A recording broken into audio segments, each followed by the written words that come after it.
Hey there, history enthusiasts. If you're drifting into this serene corner of the past, don't forget to like, subscribe, and drop a comment below to share your thoughts. It's always a gentle pleasure to hear from fellow wanderers. Imagine, for a moment, the soft hush of twilight settling over the ancient city of Constantinople. In the 6th century, the air carries a faint, soothing whisper of the sea from the Bosporus, mingling with the distant call of evening bells. Here, tucked away from the bustling streets and grand forums, lies a Byzantine monastery, a sanctuary of stone and shadow, where time seems to unfold in rhythmic breaths rather than hurried steps. In this hidden world, monks in flowing dark robes move like quiet shadows, their lives woven from threads of prayer, contemplation, and unyielding spiritual devotion.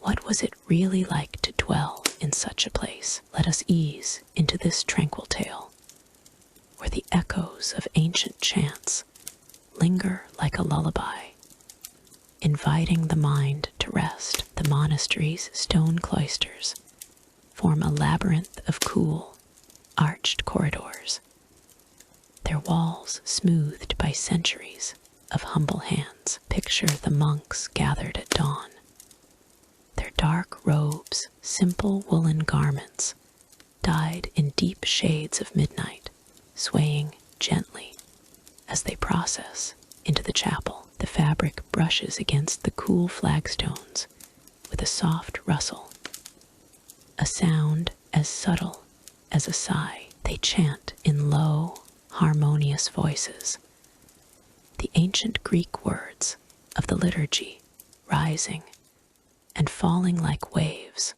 on a distant shore. Kyrie eleison, they murmur, the phrase echoing through the vaulted ceilings, wrapping around the soul like a warm blanket. The air is thick with the scent of incense, a blend of frankincense and myrrh that curls upward in lazy spirals, its earthy sweetness mingling with the faint mustiness of aged manuscripts and oiled candles. This sensory embrace creates a cocoon of peace, where the outside world fades into oblivion. Daily life in the monastery follows a pattern as predictable as the sun's arc across the sky, a rhythm designed to nurture the spirit's quiet strength. The monks rise before the first light, their movements deliberate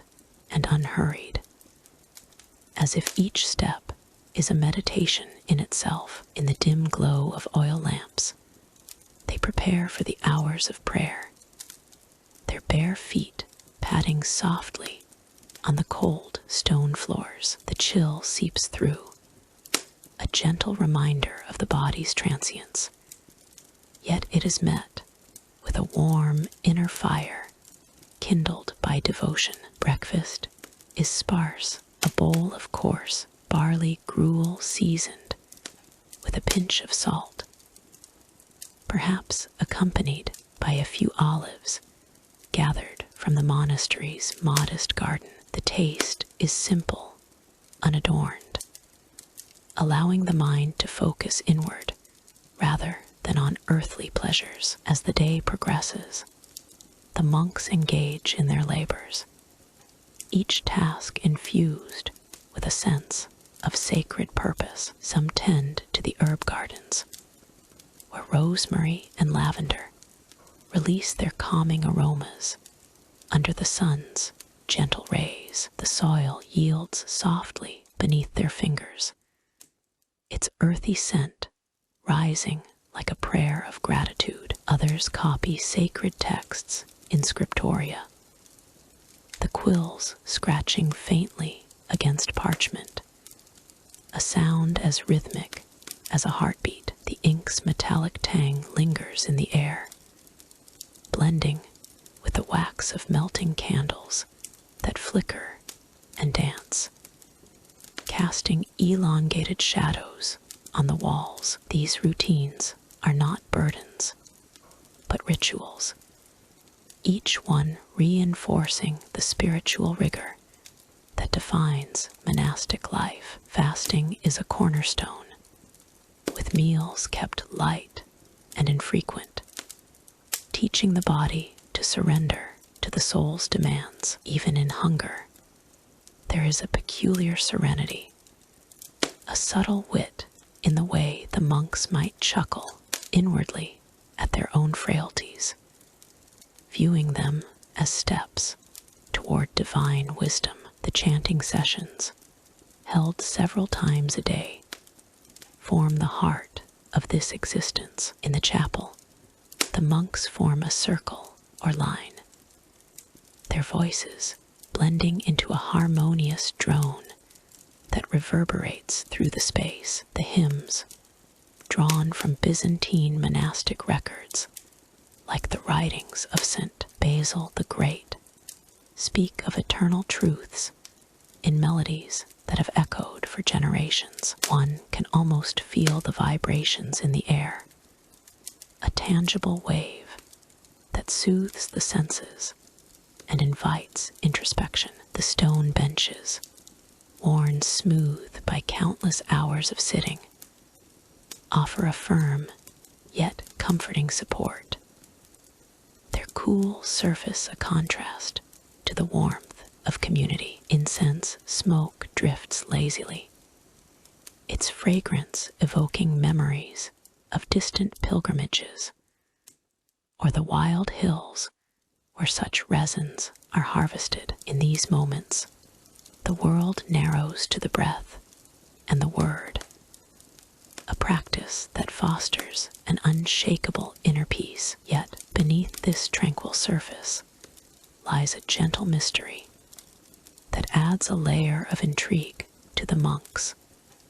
Lives the enigma of unrecorded names in the annals of Byzantine monasticism, as preserved in sparse records from places like the Great Lavra or the writings of early ascetics. Many monks chose to vanish into anonymity, their personal identities dissolving like mist at dawn. Why did they do this? Perhaps it was a deliberate embrace of humility, a way to strip away the ego and merge fully with the divine. Imagine a monk, his face weathered by years of contemplation, known only as brother of the East Cell, or simply by a number in the monastery's ledger. His true name, whatever it might have been, was never inscribed in the great chronicles, lost to the sands of time. This mystery lends a poetic depth to their routines, a subtle reminder that in the pursuit of spiritual purity, the self becomes irrelevant. It's as if the echoing chants themselves carry these forgotten souls, their essence preserved in the very stones that surround them. Evenings bring a deepening calm, as the monks retire to their cells, small, austere rooms with a single cot, a wooden cross on the wall, and perhaps a narrow window framing the stars. The night air, cool and fresh, carries the distant hoot of an owl or the rustle of leaves in the courtyard garden. Here, in solitude, they engage in personal devotions, reciting psalms by memory, their voices a soft murmur that blends with the night's symphony. The scent of evening incense lingers faintly, a comforting companion as they reflect on the day's disciplines. Sleep comes easily in such an environment, the body weary from purposeful exertion, the mind lulled by the day's harmonious flow. One might ponder, with a touch of wry amusement, how these monks found joy in such simplicity, their lives a testament to the idea that true richness lies not in possessions, but in the depth of one's inner world. Throughout the year, the seasons weave their own sensory tapestry into monastic life. In spring, the gardens burst with blooming thyme and sage, their fragrances wafting through the cloisters like nature's own hymns. Summer brings the warm embrace of sunlight filtering through arched windows, casting golden patterns on the stone floors, while autumn's crisp air carries the scent of harvested grapes from nearby vineyards. A subtle nod to the monastery's self-sustaining ways. Winter, with its blanket of frost, transforms the space into a haven of introspection. The crackle of a small fire in the common hall, providing a rare warmth that symbolizes enduring faith. Each season reinforces the spiritual rigor, teaching lessons of endurance and renewal through the subtlest of details. The feel of rain-soaked robes drying by a hearth, the taste of preserved fruits from the summer's bounty, or the sound of wind whispering through the monastery's ancient oaks. In all this, the monk's devotion remains unwavering, drawn from historical examples like the monastic rules outlined in the Typicon, which guided communities in Constantinople with their emphasis on communal prayer and silent reflection. These practices, passed down through oral traditions and fragile manuscripts, highlight a life dedicated to the pursuit of holiness, where every sensory experience serves as a bridge to the divine.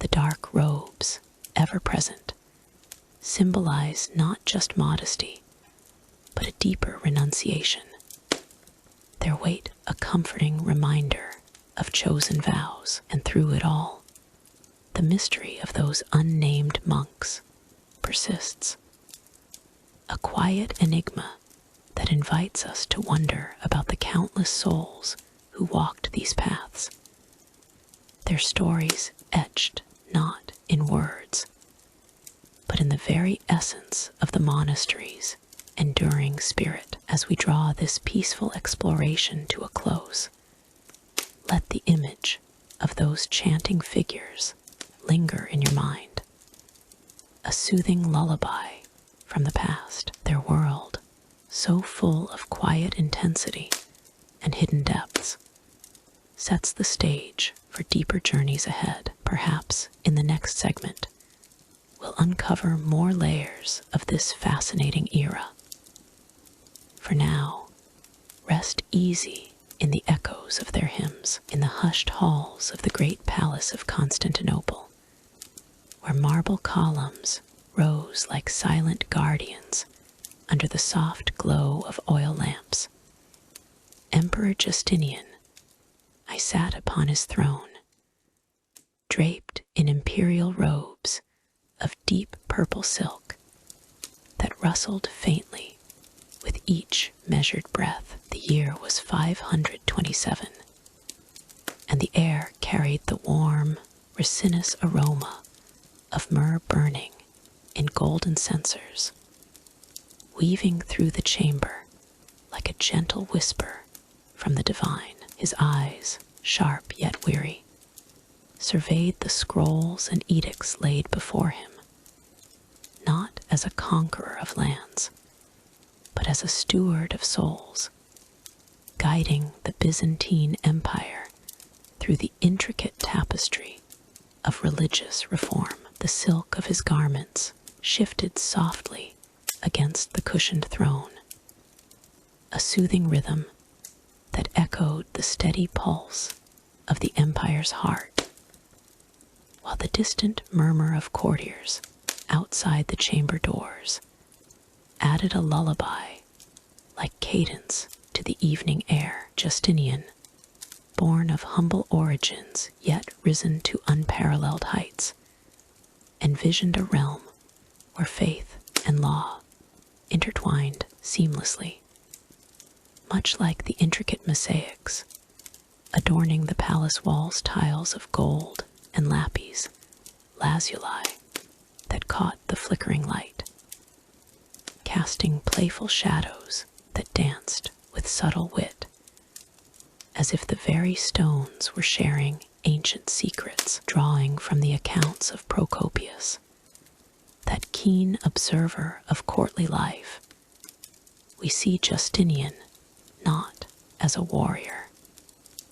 but as a patron of the monastic spirit, fostering communities of devotion that stood as beacons of piety across the empire. His reforms sought to mend the fractures within Christianity, addressing heresies that threatened the unity of the faithful with the calm precision of a master weaver mending a frayed tapestry. The air in the palace was always laced with the faint scent of frankincense, a comforting balm that lingered on the skin, evoking memories of sacred rituals performed in hidden chapels. In those early years of his reign, Justinian's attention turned toward bolstering the monastic orders, not through force, but through generous endowments and decrees that echoed with the wisdom of ages. Procopius recounts how the emperor allocated imperial funds to establish new foundations, their walls rising like quiet sentinels on remote hillsides, far from the bustling streets of the city. The rustle of parchment, as Justinian reviewed these allocations, was a soft, almost musical sound, accompanied by the gentle clink of silver chalices on ebony tables, where advisors discussed the finer points of doctrine. He promoted a vision of monastic life as a pillar of imperial stability, ensuring that monks, with their vows of poverty and prayer, received lands and resources to sustain their devotions. The aroma of fresh herbs from the palace gardens drifted in, mingling with the myrrh, creating a serene atmosphere that invited contemplation, as if the very air conspired to soothe the soul. Yet amid this tranquility, there lingered a subtle mystery, the enigma of the lost imperial decrees. Procopius, in his writings, hints at documents that vanished from the archives, edicts penned in Justinian's own hand that outlined his most profound reforms for monastic patronage. These decrees, sealed with the imperial sigil and inscribed on fine vellum that carried the faint, earthy scent of aged ink, were said to have disappeared during a quiet night in the palace, perhaps spirited away by a shadowy figure or lost to the caprices of time. One could imagine the emperor pausing in his chambers, the cool touch of polished ivory against his fingers as he handled the remaining scrolls, a wry smile playing on his lips at the irony of such losses in an age of meticulous record-keeping. The mystery added a layer of gentle intrigue, like a half-forgotten dream that lingers upon waking, without the harsh edges of alarm. As the decades unfolded, Justinian's reforms took shape with a soothing rhythm, much like the ebb and flow of the Bosporus waters visible from the palace balconies, where the moonlight danced on the waves.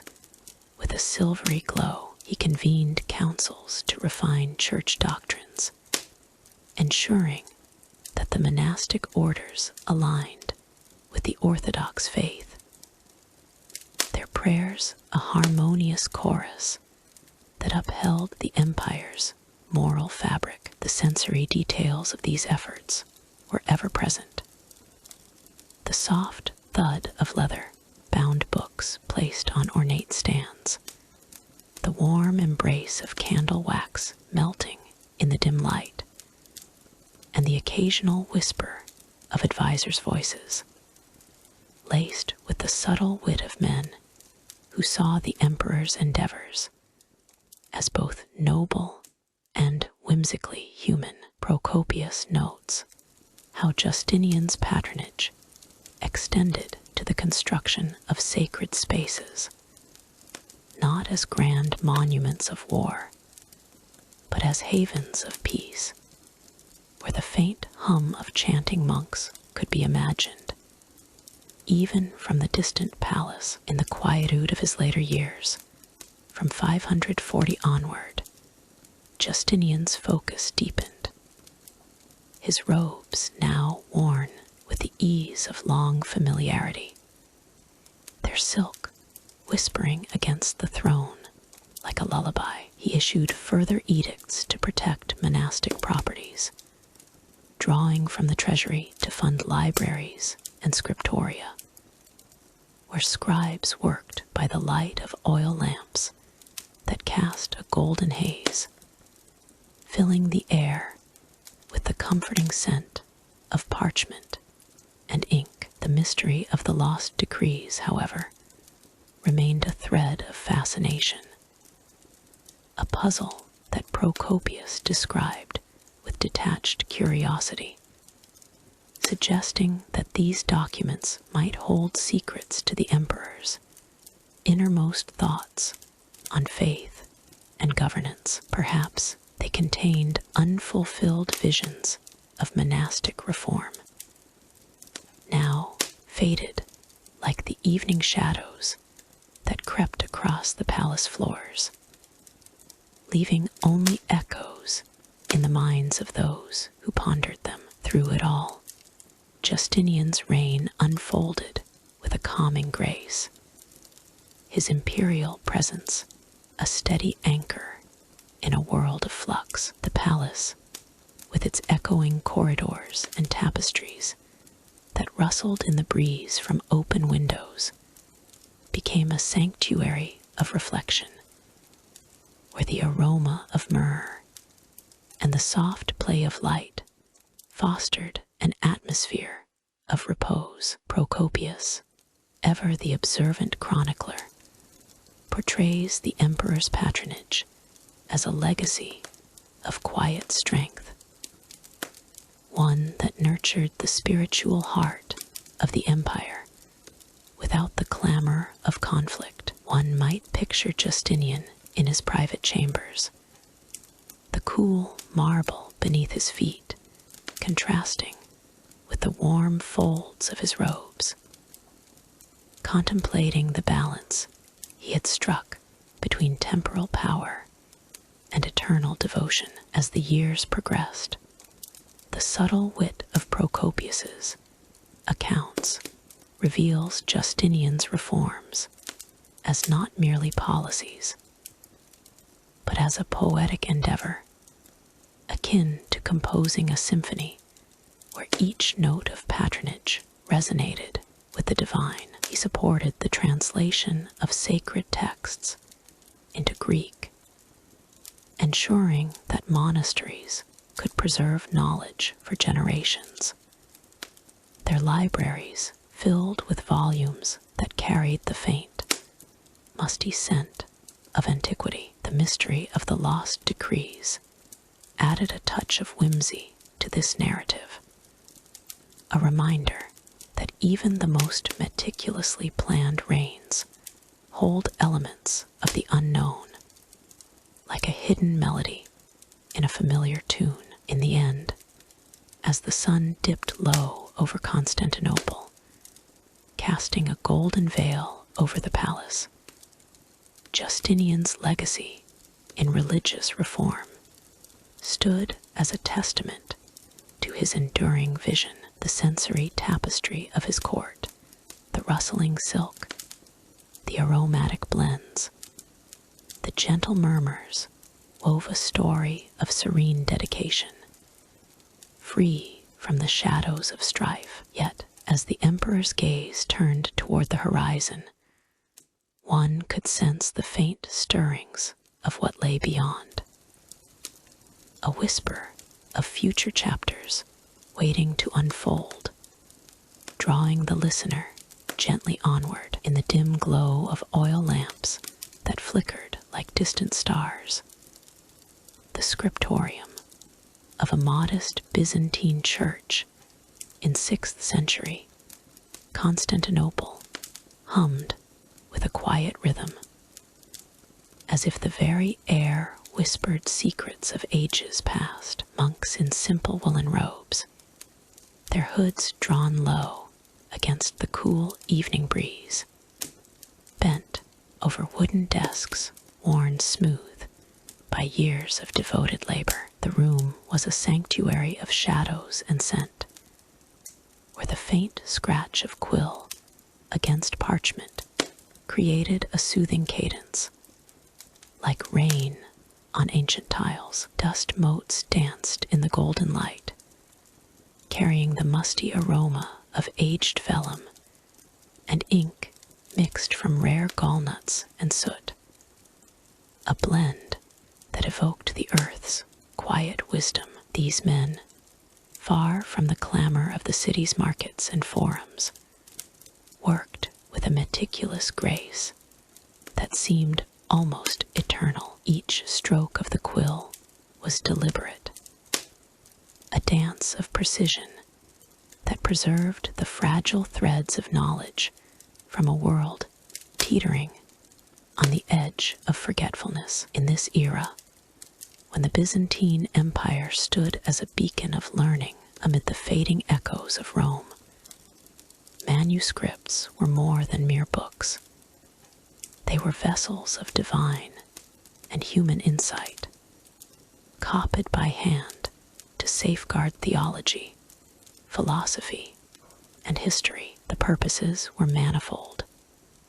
Some texts illuminated the scriptures for liturgical use, guiding the faithful through prayers and rituals, while others chronicled the sciences of medicine and mathematics, drawn from the legacies of Greek and Roman scholars. Yet, even as these monks toiled, an undercurrent of mystery wove through their work, for not all that was written endured, and the loss of certain manuscripts cast long shadows over what we know today. Imagine the scene. A monk, his fingers ink-stained and calloused, dipping his quill into a clay pot of deep black fluid, the liquid pooling like a midnight pool. The scratching sound, soft and persistent, filled the air, accompanied by the occasional rustle of parchment as pages were turned with care. The vellum itself, derived from carefully prepared animal skins, carried a tactile warmth, its surface uneven and whispering under the touch. Candles burned low, their wax dripping in slow, contemplative beads, casting a warm hue that softened the stark lines of Greek letters forming on the page. This was no hurried task. Each manuscript could take months, even years, to complete, with the monks working in shifts to maintain the flow, their robes swaying gently as they leaned in, breaths steady and measured. The purposes of these manuscripts extended beyond the spiritual realm. In Constantinople, a city alive with the pulse of trade and ideas.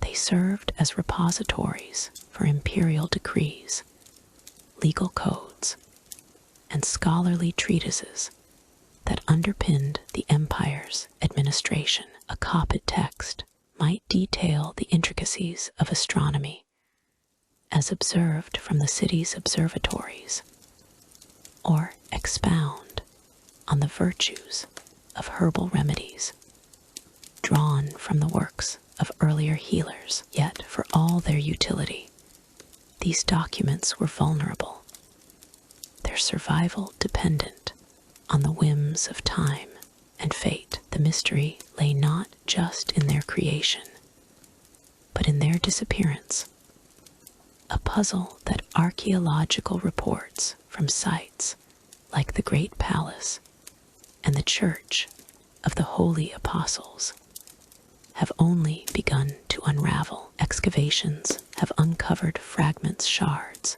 of illuminated pages, faint inscriptions on pottery that hint at volumes now lost, perhaps destroyed in fires, or carried away by invaders, leaving behind only echoes. One such enigma involves the rumored collection of treatises on natural philosophy, said to have been housed in a lesser-known library near the Hippodrome. According to reports from Byzantine scholars pieced together from archaeological digs, these manuscripts contained insights into the mechanics of the universe, blending Aristotelian thought with early Christian interpretations. The monks, in their scriptoriums, might have copied these with reverent awe, the quills scratch echoing like a heartbeat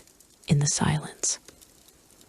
But what became of them? Did they perish in the Nika revolt's chaos, when flames consumed parts of the city in 532?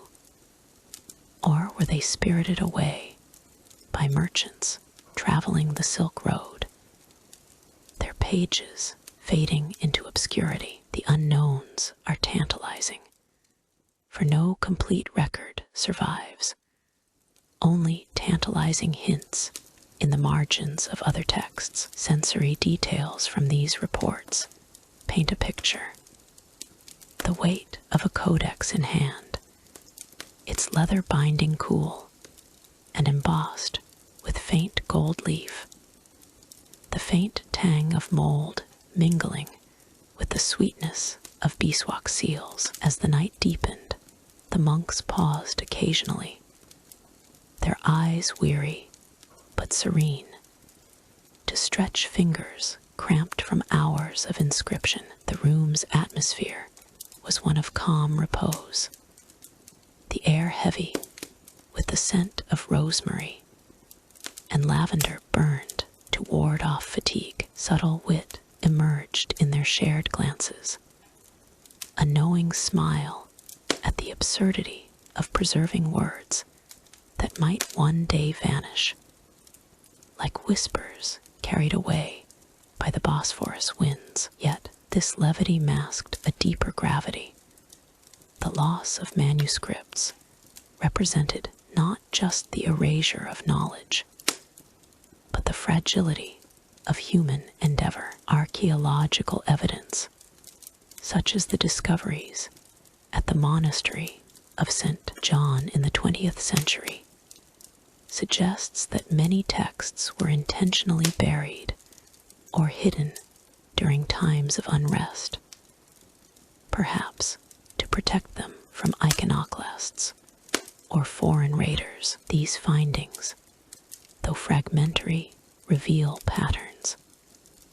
Charred edges on papyrus scraps indicate fires, while the absence of certain works in surviving catalogs points to selective destruction. The mystery deepens when considering the purposes these lost manuscripts might have served. Were they meant for public edification, read aloud in forums to educate the masses or reserved for the elite, locked away in imperial archives. Reports from digs at the baths of Zeuxippos describe ornate containers that once held scrolls, their designs intricate with motifs of saints and celestial bodies, suggesting a blend of sacred and secular intent. The scratching of quills continued, a lullaby of persistence,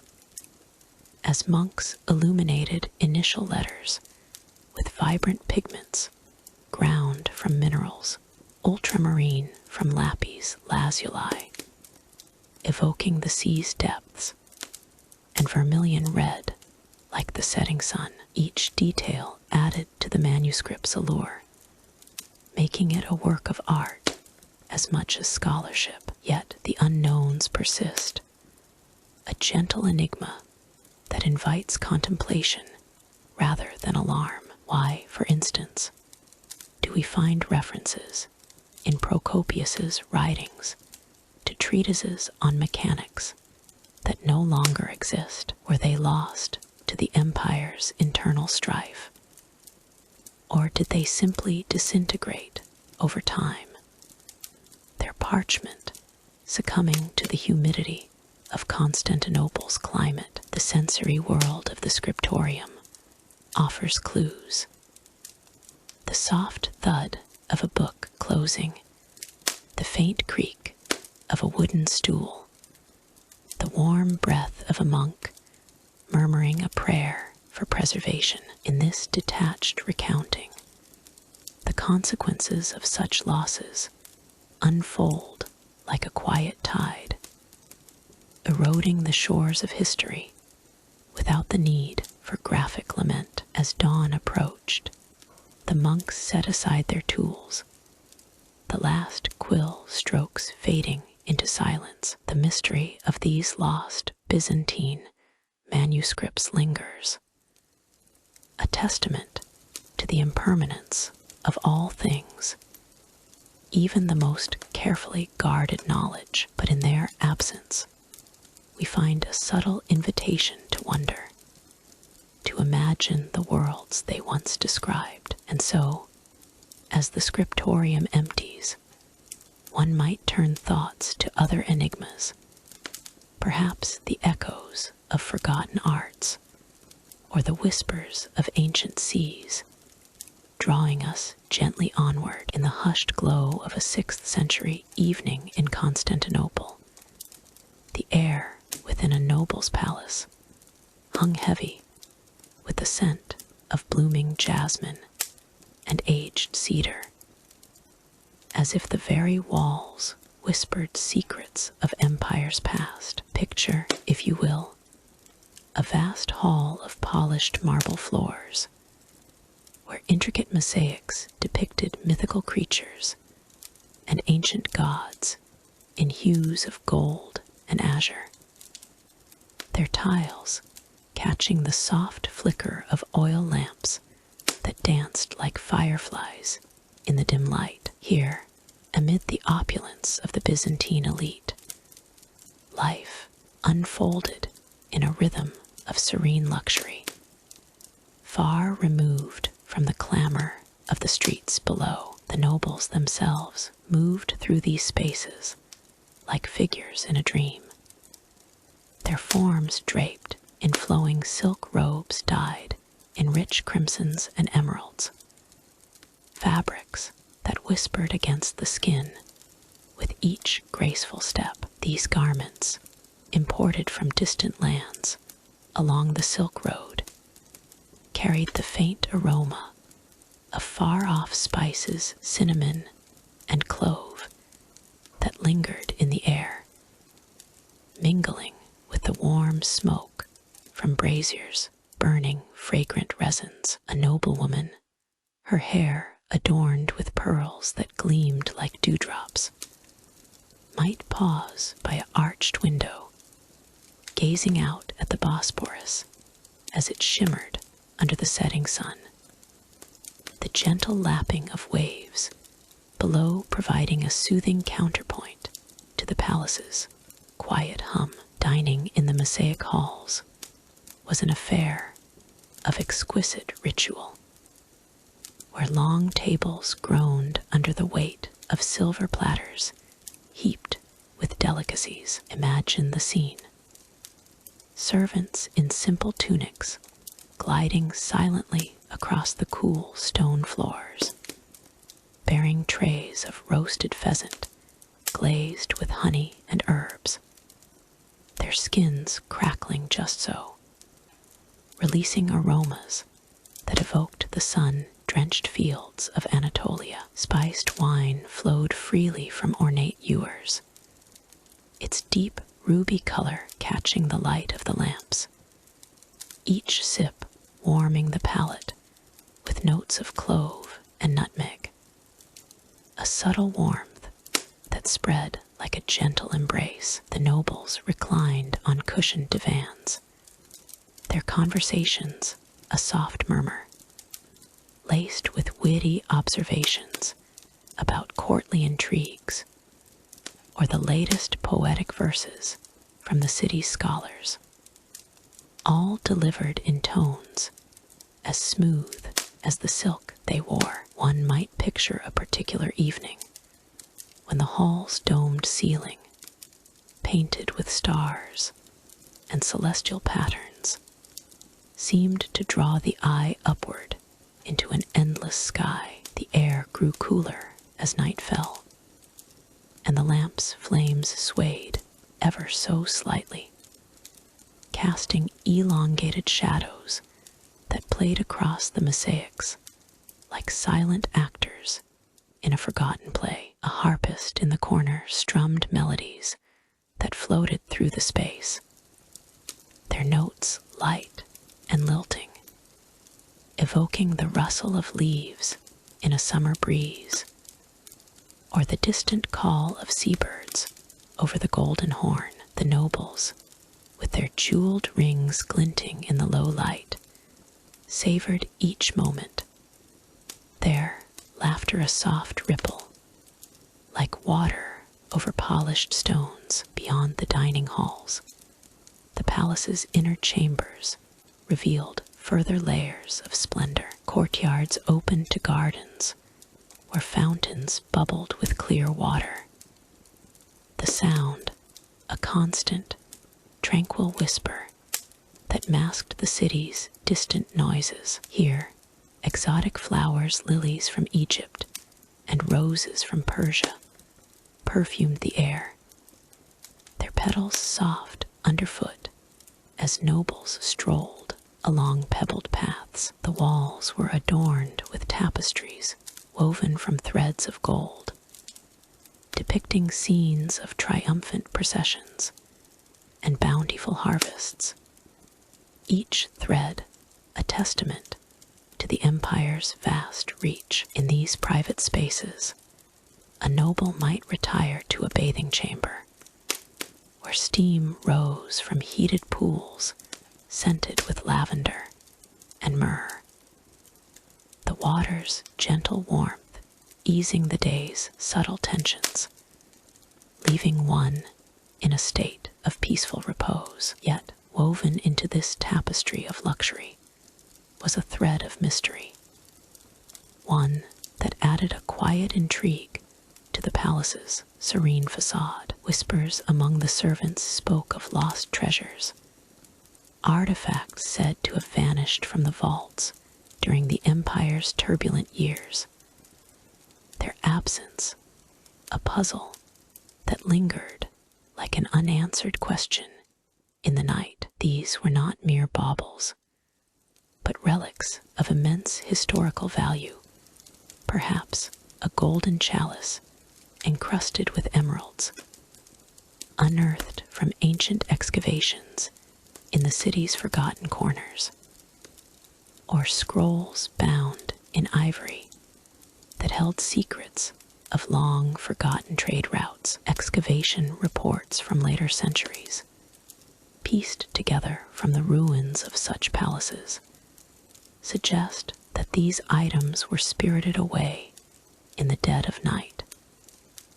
Their disappearance as enigmatic as the shadows that played across the halls. One tale, drawn from the faint echoes of historical accounts, tells of a hidden chamber beneath the palace floors, accessible only through a concealed door in the mosaic walls. Imagine the cool stone passage where the air grew musty with the scent of earth and time, leading to vaults that once held these treasures. The lamp's light would flicker uncertainly here, revealing faint inscriptions on the wall, symbols from Byzantine scripts, hinting at the item's origins in distant provinces. A detached observer might note how such losses, while regrettable, served as a reminder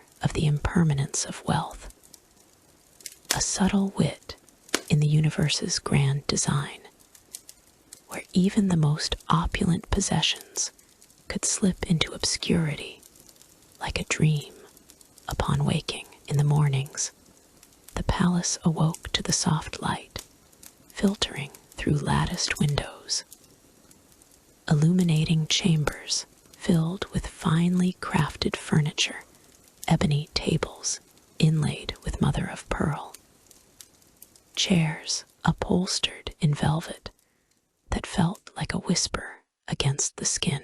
Nobles gathered in antechambers for leisurely discussions, their voices blending with the distant chirp of songbirds released from ornate cages. Breakfast might include fresh figs and olives, their flavors bold yet comforting, washed down with cool herbal infusions that carried the earthy taste of mint and sage. These routines, observed through the lens of historical excavations, painted a picture of a life dedicated to refinement, where every detail was curated for maximum serenity. As the day progressed, the palace's courtyards became arenas of subtle elegance, where nobles engaged in games of strategy on boards inlaid with precious stones.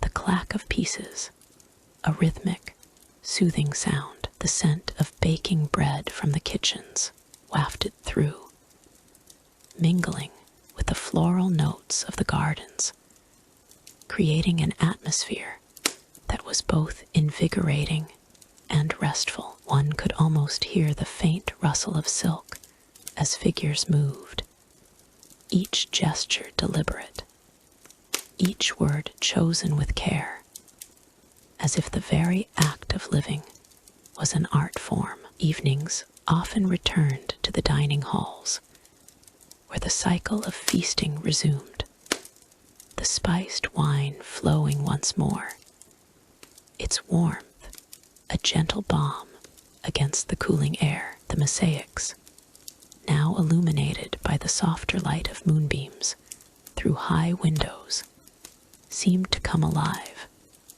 their colors shifting subtly. Here, in this realm of abundance, the mystery of the lost treasures added a layer of quiet fascination, a puzzle that invited contemplation rather than alarm, its details drawn from reliable archaeological findings that spoke of similar vanishings in other noble estates. Through it all, the palace stood as a sanctuary of calm, its opulence a soothing lull against the world's harsher edges. The flickering lamps, the spiced wine, the silk robes all wove together into a narrative of peaceful indulgence, where life's pleasures were savored with a subtle wit, acknowledging the fleeting nature of such grandeur. And as the night deepened, with the gentle sigh of the wind through the courtyards, one might feel a soft transition, a whisper of stories yet to unfold, drawing the mind toward other chapters in the vast tapestry of history. In the dim light of dawn, as the ancient walls of Constantinople stirred with the first whispers of the city awakening, the Byzantine monks of the 6th century began their unyielding rhythm, cloaked in simple robes of coarse wool, heavy with the weight of devotion. They moved through the cool stone chapels that dotted the hills beyond the bustling forums. The air carried a faint chill, like the breath of forgotten gods, and the stones underfoot held the memory of countless prayers etched into their very grains. Here, in these sanctuaries of quietude, the monks' days unfolded like a gentle tapestry, woven with threads of ritual and repose. Far from the clamor of imperial courts and merchant stalls, each morning, as the sun's first rays filtered through narrow arched windows, the monks rose from their narrow pallets in the dimly lit dormitories. The rooms smelled of aged cedar and faint incense, a soothing blend that lingered like a distant dream. They donned their robes swiftly, the fabric brushing against their skin with a soft, almost maternal touch, its folds whispering secrets of centuries past. Gathering in the chapel, a space where the cool stone walls seemed to hum with ancient echoes. They formed a circle around a simple altar adorned with beeswax candles. The flames flickered gently, casting warm, golden hues that danced across the monks' bearded faces, illuminating eyes heavy with quiet purpose. The prayers began with the soft chants of the divine office, voices rising in harmonious waves that filled the air like a lullaby carried on the wind. Kyrie a lesson, they murmured, the syllables flowing smoothly, each note a thread binding their souls to the divine. The sound was not loud or forceful, but a gentle cascade, like water over smooth pebbles, wrapping around the listeners in a cocoon of peace. One could almost feel the coolness of the stone floor seeping through their sandals, grounding them in the earth's steady embrace. Amidst this, a subtle wit emerged in their shared glances, a knowing smile at how the eldest monk, with his slight stoop, always lingered a moment longer in his cell, as if bargaining with time itself for just one more breath of solitude. As the morning prayers waned, the monks transitioned to their labors, a seamless shift that spoke of lives ordered by invisible hands. In the scriptorium, a room bathed in the soft glow of oil lamps, they bent over parchment with quills dipped in ink that smelled of iron and earth. The scratch of nib on page was a rhythmic whisper,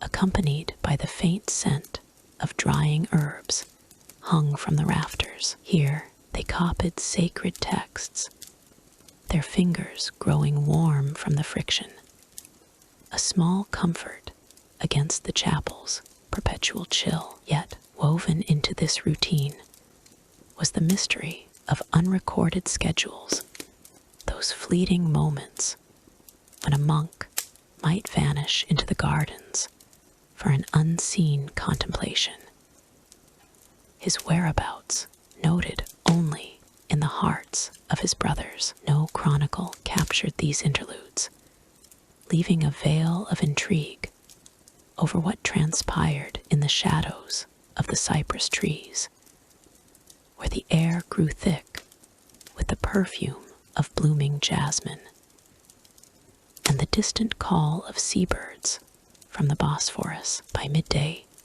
the sun climbed higher, warming the stone courtyards where the monks gathered for their frugal meals. Seated on low benches, they shared loaves of barley bread, still warm from the communal oven, its crust crackling softly under their teeth. A simple stew of lentils and herbs followed, its earthy flavors mingling with the salt-tinged breeze that wafted in from the sea. The taste was humble, yet comforting, like a mother's hand on a weary brow, evoking a sense of contentment that needed no words. Conversations were sparse, punctuated by the occasional wry observation, perhaps a monk jesting about how the seagulls outside seemed to pray for scraps, with more enthusiasm than devotion. Sensory details abounded. The cool clay bowls against their palms, the subtle crunch of vegetables grown in the monastery's tended plots, and the distant hum of the city beyond, a reminder of a world held at bay. In the afternoons, the routines turned to physical toils, a balance to the spiritual exertions of the day. Some tended the gardens, their hands sinking into the loamy soil that yielded radishes and figs, the earth cool and yielding beneath their fingers. The rustle of leaves in the gentle wind provided a natural symphony, while the sun's warmth on their backs offered a fleeting reprieve from the stone's embrace. Others engaged in weaving or carpentry, in workshops filled with the scent of fresh sawdust and dyed wool. The tools' rhythmic clacks forming a meditative backdrop. Through these tasks, the monks embodied the teachings of Saint Basil, whose rules guided their days with a discipline that was both stern and serene. A subtle mystery lingered here, too, in the unrecorded pauses, those times when a brother might step away to a secluded alcove, his schedule slipping into the ether, leaving only the faint echo of footsteps on flagstones. As evening approached, the monks reconvened for vespers. The chapel, once more their sanctuary, the light had softened, casting long shadows that played across the walls like silent dancers. Robes rustled as they knelt, the cool stone pressing against their knees in a familiar, grounding ritual. Chants resumed, softer now, like a river easing into twilight, their voices blending with the distant toll of city bells. The air grew cooler, carrying hints of night-blooming flowers from the courtyards, and the flames of the candles wavered as if sharing in the day's quiet exhalation. In these moments, a gentle wit surfaced in the way one monk might nod off mid-prayer, only to be nudged awake by his neighbor. A shared secret smile, acknowledging the human frailty beneath their vows. The day wound down with a final meal, simpler still, perhaps a bowl of watered wine and olives that burst with a tangy essence on the tongue. The monks retired to their cells, where the soft patter of rain on roof tiles or the sigh of wind through cracks provided a natural lullaby. Here, in the dim glow of a single lamp, they reflected on the hours past, their routines a bulwark against the uncertainties of the world. Yet the mystery of those unrecorded schedules persisted, a subtle enigma that added depth to their lives, like hidden stars in a clouded sky, glimpsed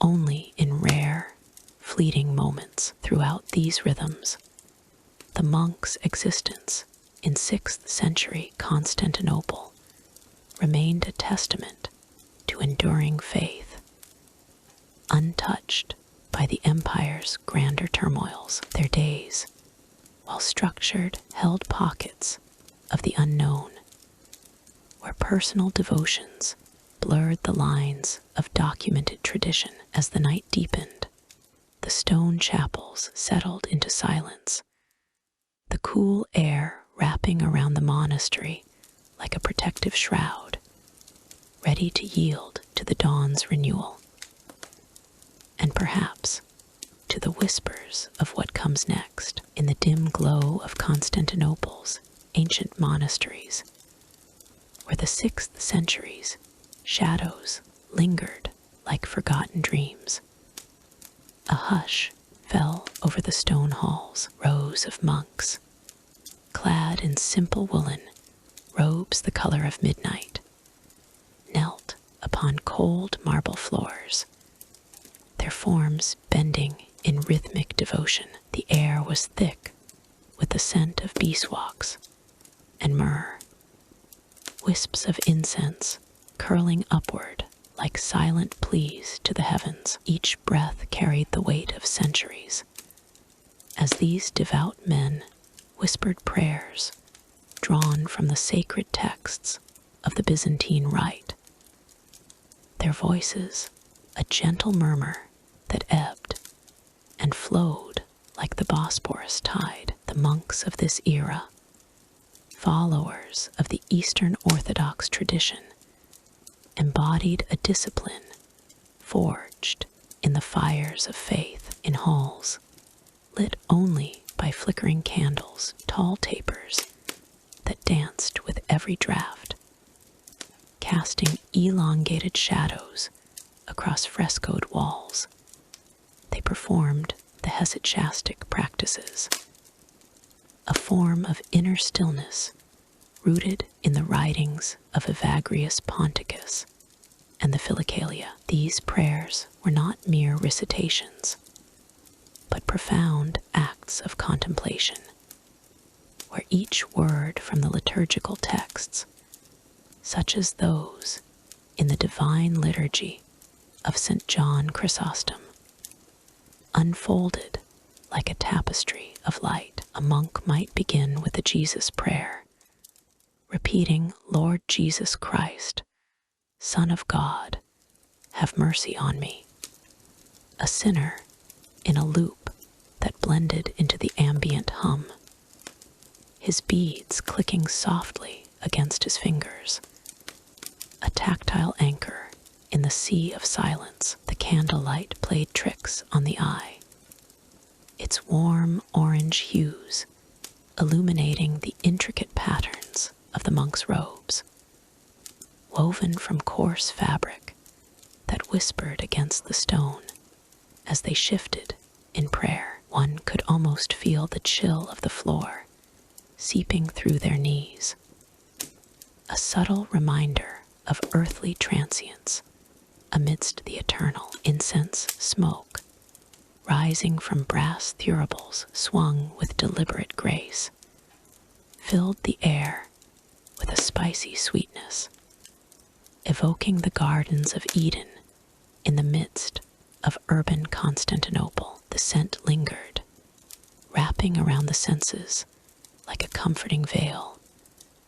drawing the mind inward where the true work of prayer unfolded. In these gatherings, the monks adhered to the rhythms of the horologion, the book of hours that guided their daily offices. Yet here, in this segment of their spiritual life, the focus was purely on the sacred acts themselves, untouched by the mundane tasks that filled other hours. They knelt in unison, their heads bowed toward icons of Christ and the saints, painted in vibrant hues that glowed ethereally in the low light. The air hummed with the subtle cadence of their chants, a melodic drone that rose and fell, echoing off the vaulted ceilings. It was as if the very stones absorbed the vibrations,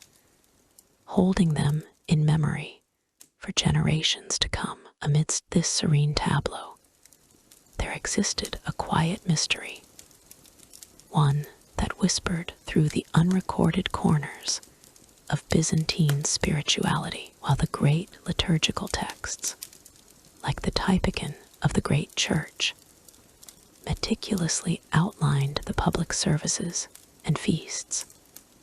Certain prayer rituals remained shrouded in secrecy, passed down through oral tradition or personal revelation. These were the esoteric practices, perhaps variations of the metanoia prostrations of repentance that some monks performed in the dead of night, away from prying eyes. Whispers among the faithful spoke of hidden invocations drawn from apocryphal sources, or the visions of ascetics like St. Simeon the Stylite, who perched on pillars in distant solitude. No scribe had fully captured these rites, leaving them as elusive as the smoke that curled toward the stars. One might imagine a monk, his face illuminated by a single candle,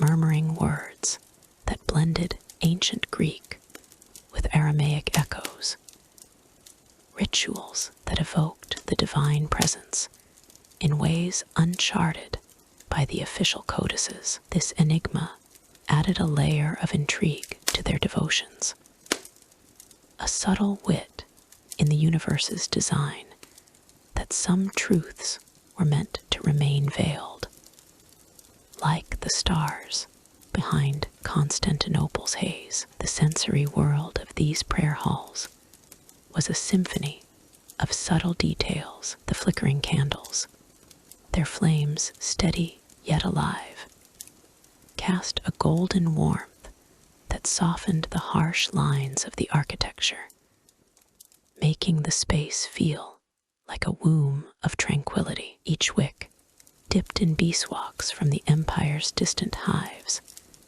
burned with a clean, almost hypnotic light, drawing the eye to the subtle play of shadows on the monks' hooded faces. The incense, a blend of frankincense and storax, released its aroma in slow, languid waves, filling the nostrils with a depth that spoke of far-off lands, the deserts of Syria, or the markets of Antioch. One could taste the faint bitterness on the tongue, a reminder of the herbs used in fasting preparations, though the prayers themselves transcended such physical needs. In the heart of these practices lay the essence of Byzantine piety, where prayer was not just an act, but a state of being. The monks, many of them drawn from the common folk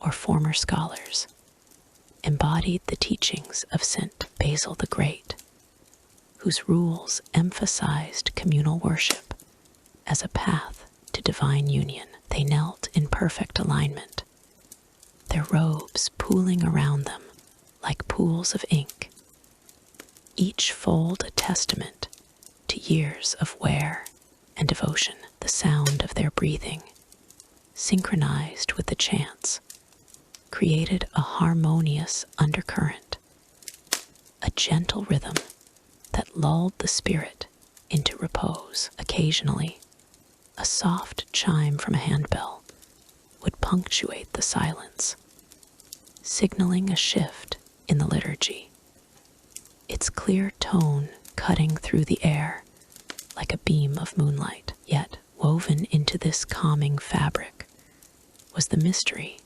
of those unrecorded rituals, a puzzle that tantalized the curious mind. Historians like Procopius, in his writings on the buildings of Justinian's era, alluded to the monasteries as bastions of unseen wonders.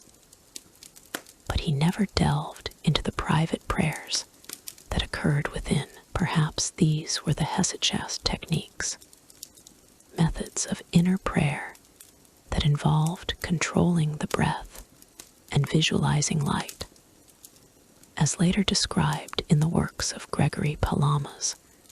Though in the 6th century, such ideas were nascent and rarely documented. A monk might have employed a secret gesture, a hidden sign of the cross, or a whispered invocation to guardian angels, practices that evaded the parchment of official texts. This obscurity lent a whimsical charm to their faith, a subtle nod to the idea that not all sacred knowledge was meant for the masses.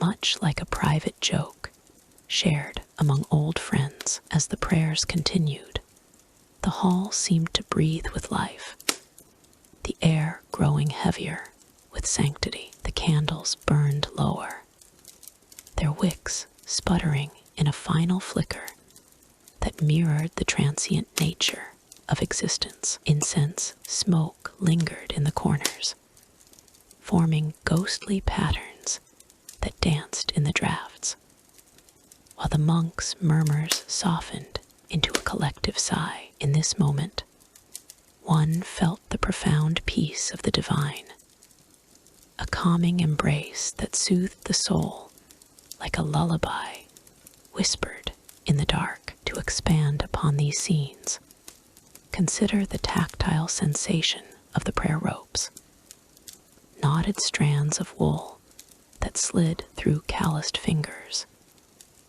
each knot a meditation on sin and redemption. The ropes, often blessed by a bishop in ceremonies drawn from the apostolic constitutions, carried the faint oil of chrism, a scent that mingled with the incense to create an olfactory tapestry. Or picture the way the marble floors, polished by centuries of footsteps, reflected the candlelight in shimmering waves, evoking the rivers of paradise as described in the hymns of St. Romanos, the melodist. These details, drawn from the rich vein of Byzantine liturgical tradition, added depth to the monks' world, making their prayers a multisensory journey. In the end, as the final chants faded into the night, the monks rose slowly, their robes rustling like autumn leaves. The mystery of their unrecorded rituals remained, a gentle enigma that hinted at deeper truths yet to be unveiled. And so, from the candlelit halls of Constantinople, we turn our gaze forward to the threads that connect these ancient devotions to the wider tapestry of history. In the dim glow of oil lamps that flickered like distant stars, the scriptorium of Constantinople stood as a sanctuary of quiet industry, where Byzantine monks in simple woolen robes moved with the grace of shadows at dusk. It was the 6th century,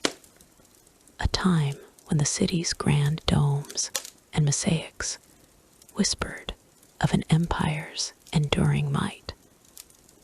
And within these stone walls, hands weathered by devotion turned raw materials into vessels of knowledge. The air carried a hush, broken only by the rhythmic scrape of tools and the faint rustle of parchment, as if the room itself breathed in harmony with the scribes. The monks, their robes draped like folds of ancient linen, gathered around low wooden tables scarred from years of use. Each wore a cowl that framed a face etched with lines of contemplation.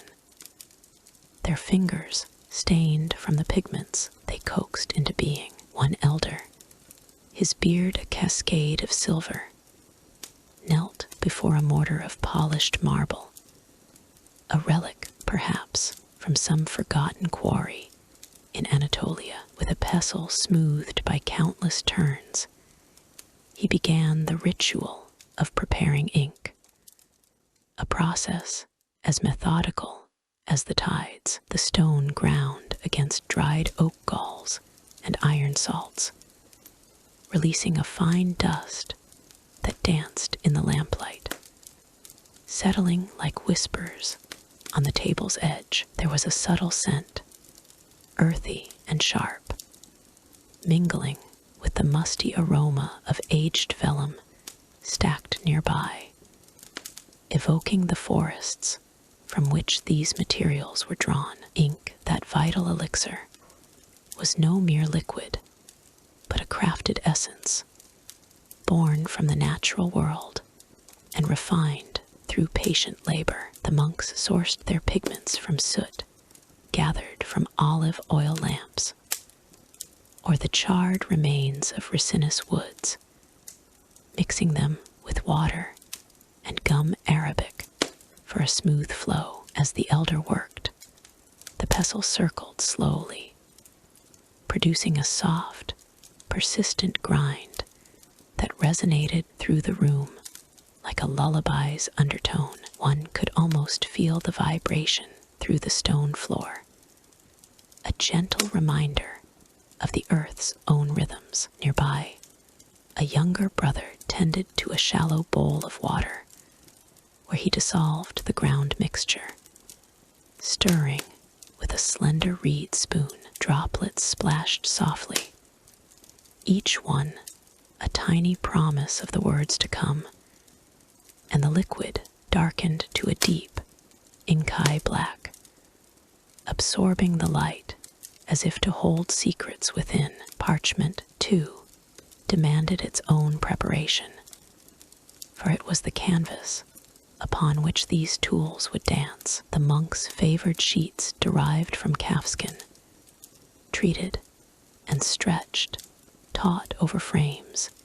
In a corner of the scriptorium, a brother with calloused palms would rub the surface with a pumice stone, its gritty texture creating a faint haze of dust that hung in the air, soft and ethereal. This dust, fine as morning mist, carried a chalky scent that blended with the room's cooler drafts, drawing one into a state of serene focus. The stone's movement was deliberate, almost meditative, smoothing imperfections and readying the material for the quill's touch. In those moments, the scriptorium transformed into a realm where texture and scent wove together, the parchment's subtle grain inviting the ink to linger just so. The quills themselves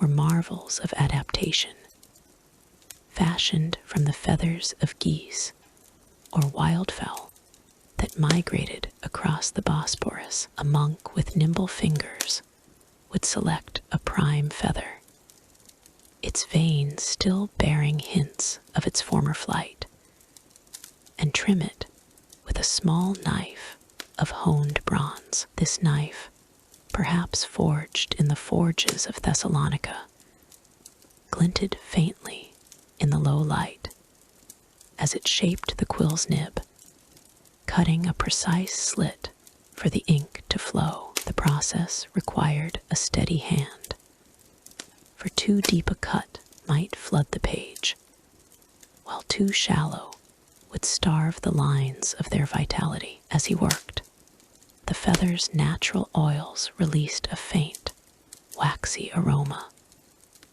mingling with the ink's earthy notes to create an olfactory tapestry that soothed the senses. One might imagine the quill as a bridge between the mundane and the eternal, its tip poised to transcribe the wisdom of ages. Yet beyond these tangible tools lay the allure of implements long vanished, their designs shrouded in the mystery of time. Archaeological digs in the ruins of Constantinople, such as those near the Great Palace, or the subterranean chambers of the Hippodrome, have unearthed fragments that hint at innovations lost to history. A curious artifact, perhaps a stylized holder for quills carved from ivory and inlaid with subtle geometric patterns, suggests tools far more intricate than the simple ones in use today. Scholars ponder how these might have been engineered devices that could steady a trembling hand or mix inks with mechanical precision, drawing from the empire's blend of Greek ingenuity and Roman practicality. It is whispered that some monks crafted secret aids, like weighted styluses or adjustable inkwells, inspired by the automata of earlier Hellenic inventors. Yet these remain elusive, their blueprints eroded by centuries of neglect. In one such fragment, discovered amid the layered earth of an old basilica, a small bronze mechanism was found, its gears worn but intact, suggesting a device for grinding pigments with effortless rotation. Was it a crank-driven mill, operated by a simple turn that spared the monk's arms from fatigue? The mystery deepens, for no contemporary texts fully describe these creations, leaving us to wonder if they were guarded knowledge, passed in hushed tones among the scribes. Perhaps, in the quiet hours before dawn, a monk might have tinkered with such a contrivance, its faint metallic click a counterpoint to the grinding stone, a subtle wit in the face of labor's demands. These lost designs evoke a gentle intrigue, a reminder that even in an age of faith, human curiosity forged tools as elegant as the manuscripts they produced. To complement the inks and quills, the monks employed styluses for preliminary sketches, often made from lead or bone, their tips tapered to a fine point. One could feel the cool weight of such a tool in hand, its surface polished from repeated use, gliding across the parchment with a whisper soft resistance. The sensory interplay was profound. The warmth of the lamp's glow on one's skin, the cool draft from a high window, the occasional speck of ink mist that settled like dew in the scriptorium.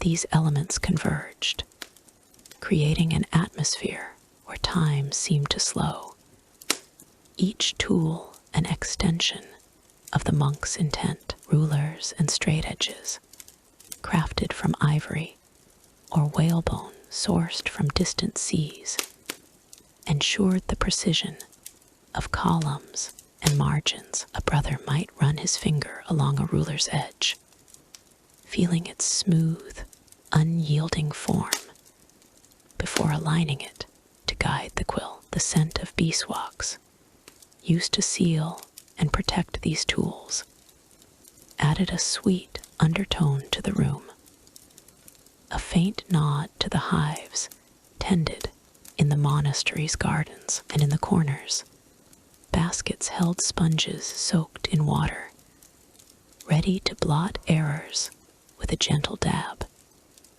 their damp touch a merciful correction. As the evening deepened, The monks paused in their work, the scriptorium enveloped in a tranquil haze. The mystery of those vanished tools lingered, like echoes in a vast hall, inviting reflection on the impermanence of human endeavors. Yet, in this calm space, one could sense the continuity of knowledge, each stroke of the quill a thread in an unending tapestry. For in Constantinople's heart, amid the empire's fading glory, these instruments of creation stood as testaments to resilience, their stories waiting to be uncovered. And so, as the lamps dimmed and the night settled over the city, the scriptorium's quiet hum faded into memory, paving the way for tales yet to unfold. In the fading light of a 6th century Constantinople evening, the ancient stones of the monastery whispered secrets to the air, as if the city's grand walls themselves paused to honor the quiet rhythm within. Here, in the refectory of a modest Byzantine cloister nestled amid the bustling streets, a gathering of monks in simple woolen robes assembled for their evening meal, their forms blending into the dim glow of oil lamps that flickered like distant stars. The air carried a hush, broken only by the gentle clink of wooden bowls and the soft shuffle of sandaled feet, drawing one into a world where time slowed and bonds wove through the shadows like unseen threads. These men, devoted to a life of contemplation under the rule of figures like Saint Basil, moved with a grace born of years in seclusion, their robes coarse and earth-toned, frayed at the hems from endless walks across stone floors, hanging loosely over lean frames. Each monk bore the marks of his calling, weathered hands from tending gardens, faces etched with lines of quiet reflection, and eyes that held the depth of unspoken stories. As they settled at long trestle tables, the refectory filled with the warm aroma of barley stew and fresh baked bread, a scent that mingled with the faint tang of herbs and the earthy musk of aged wood. One could almost feel the steam rising from the bowls, curling upward like tendrils of smoke from an altar, inviting a sense of peace that wrapped around the soul like a well-worn cloak. The meal began with a simple blessing, murmured in low tones that echoed faintly off the vaulted ceilings, a ritual that bound them not just to their faith, but to one another. A young monk, perhaps newly arrived from the provinces, reached for his bowl, his fingers brushing against those of an elder beside him, a fleeting touch that spoke volumes without a word. The clinking of spoons against ceramic was soft, almost musical, like rain pattering on tiled roofs, each sound a note in the symphony of their shared existence. Soft murmurs rose and fell, fragments of conversation drifting like whispers in a dream.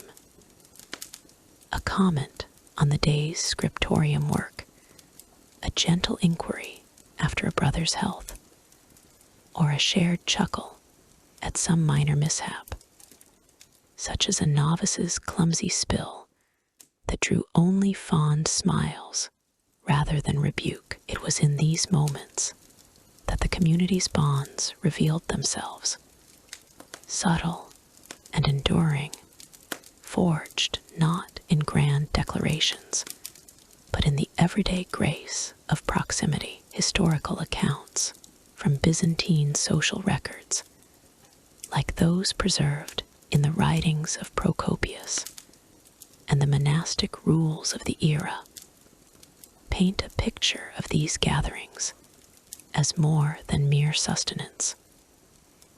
They were the heartbeat of fraternal ties in a world often fraught with uncertainty. In the 6th century, as Emperor Justinian's reforms reshaped the empire, monasteries like this one served as sanctuaries where men from diverse backgrounds, farmers, scholars, even former soldiers, found common ground in their vows. Yet, amid the clatter of bowls and the warm glow of candlelight, there lingered a mystery. The unwritten friendships that blossomed in the quiet spaces between words. These were bonds not etched into chronicles or illuminated manuscripts, but felt in the way a senior monk might pause to steady a younger one's hand, or in the shared glance that conveyed understanding without need for speech. One might wonder, with a subtle wit, if these invisible threads were the true architects of resilience, holding firm against the empire's tempests, while the grand forums debated matters of state. As the monks ate, the sensory tapestry unfolded further the crisp crackle of breaking bread, the subtle sweetness of honey drizzled over figs,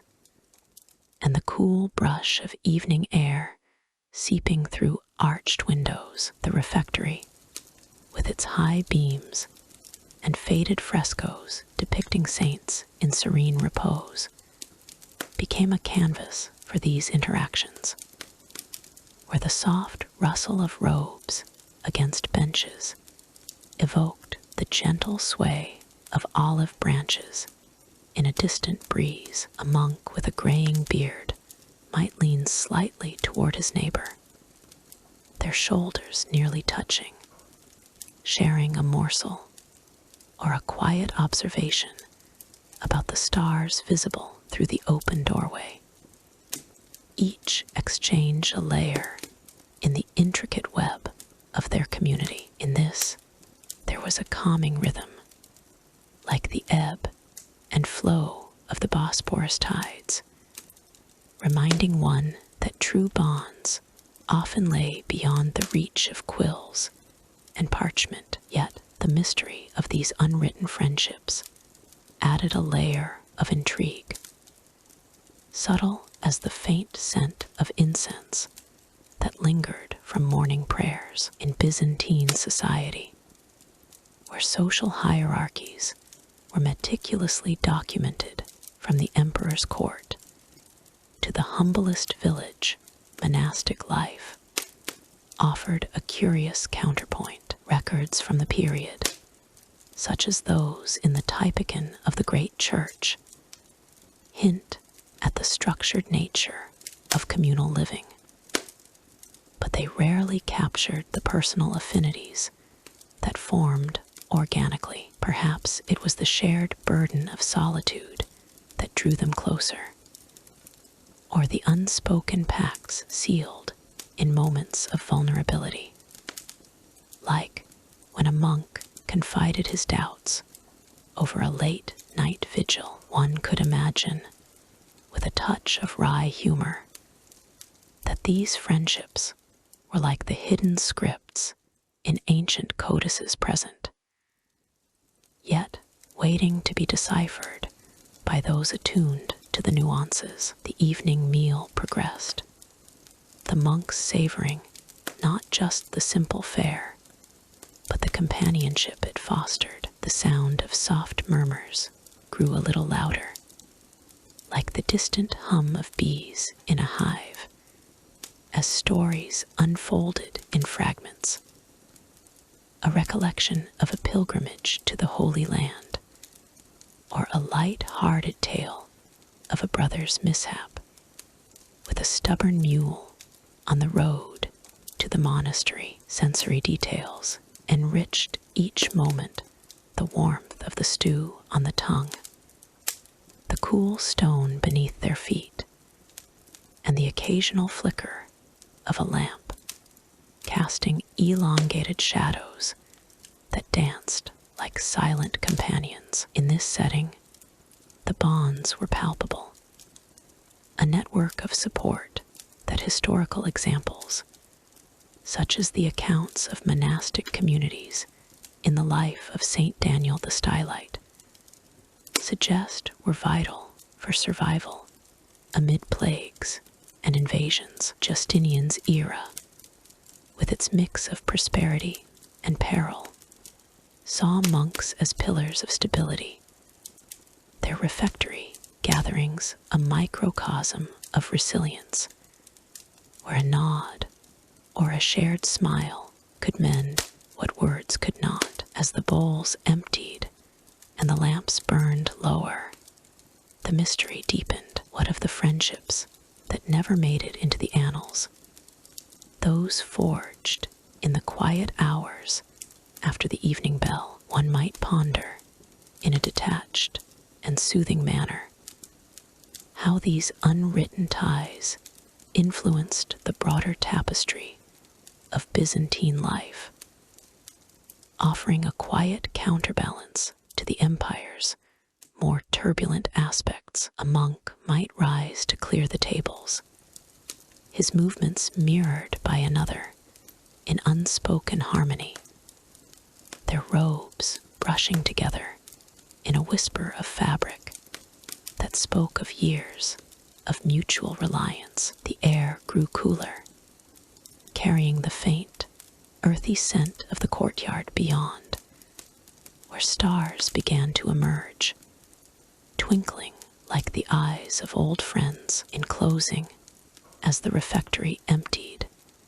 and the monks dispersed to their cells, the echoes of their gathering lingered, a gentle reminder of the enduring power of community. These bonds, mysterious and profound, wove through the fabric of their lives like the intricate patterns in a Byzantine mosaic, unseen yet essential. And as night fell over Constantinople, one might feel a subtle pull toward what lies ahead, where other tales await in the quiet corners of history. In the fading light of a 6th century evening in Constantinople, the great basilica of Hagia Sophia stood as a colossal whisper of stone and mosaic, its domes arching toward the heavens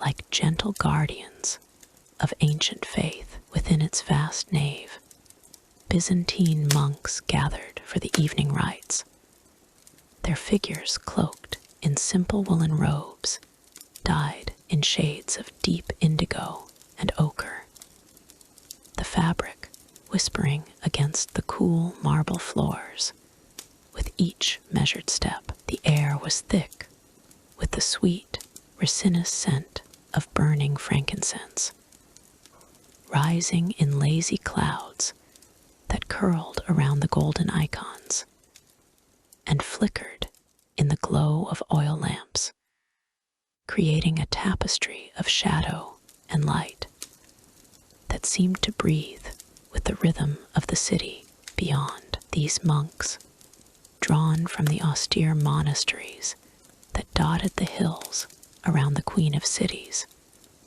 moved with a quiet purpose, their faces serene beneath hooded cowls. They were keepers of rituals honed over centuries, their chants a melodic thread weaving through the vast space, echoing off the vaulted ceilings in waves that softened the hard edges of the world. One could imagine the first notes emerging like a distant river, flowing from deep within their throats, low, resonant tones that built into harmonious layers, each voice a stone added to a sacred cairn.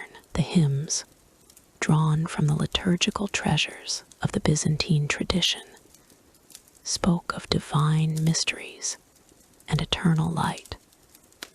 Their words from ancient texts, like the Typicon, guiding the faithful through prayers that had been recited since the days of Justinian. As the ceremony unfolded, the monks formed a circle around the altar, their robes swaying like reeds in a gentle breeze. The lead chanter, his voice a soothing baritone, intoned the trisagion, the holy threefold hymn that praised the Trinity with words that seemed to hang in the air.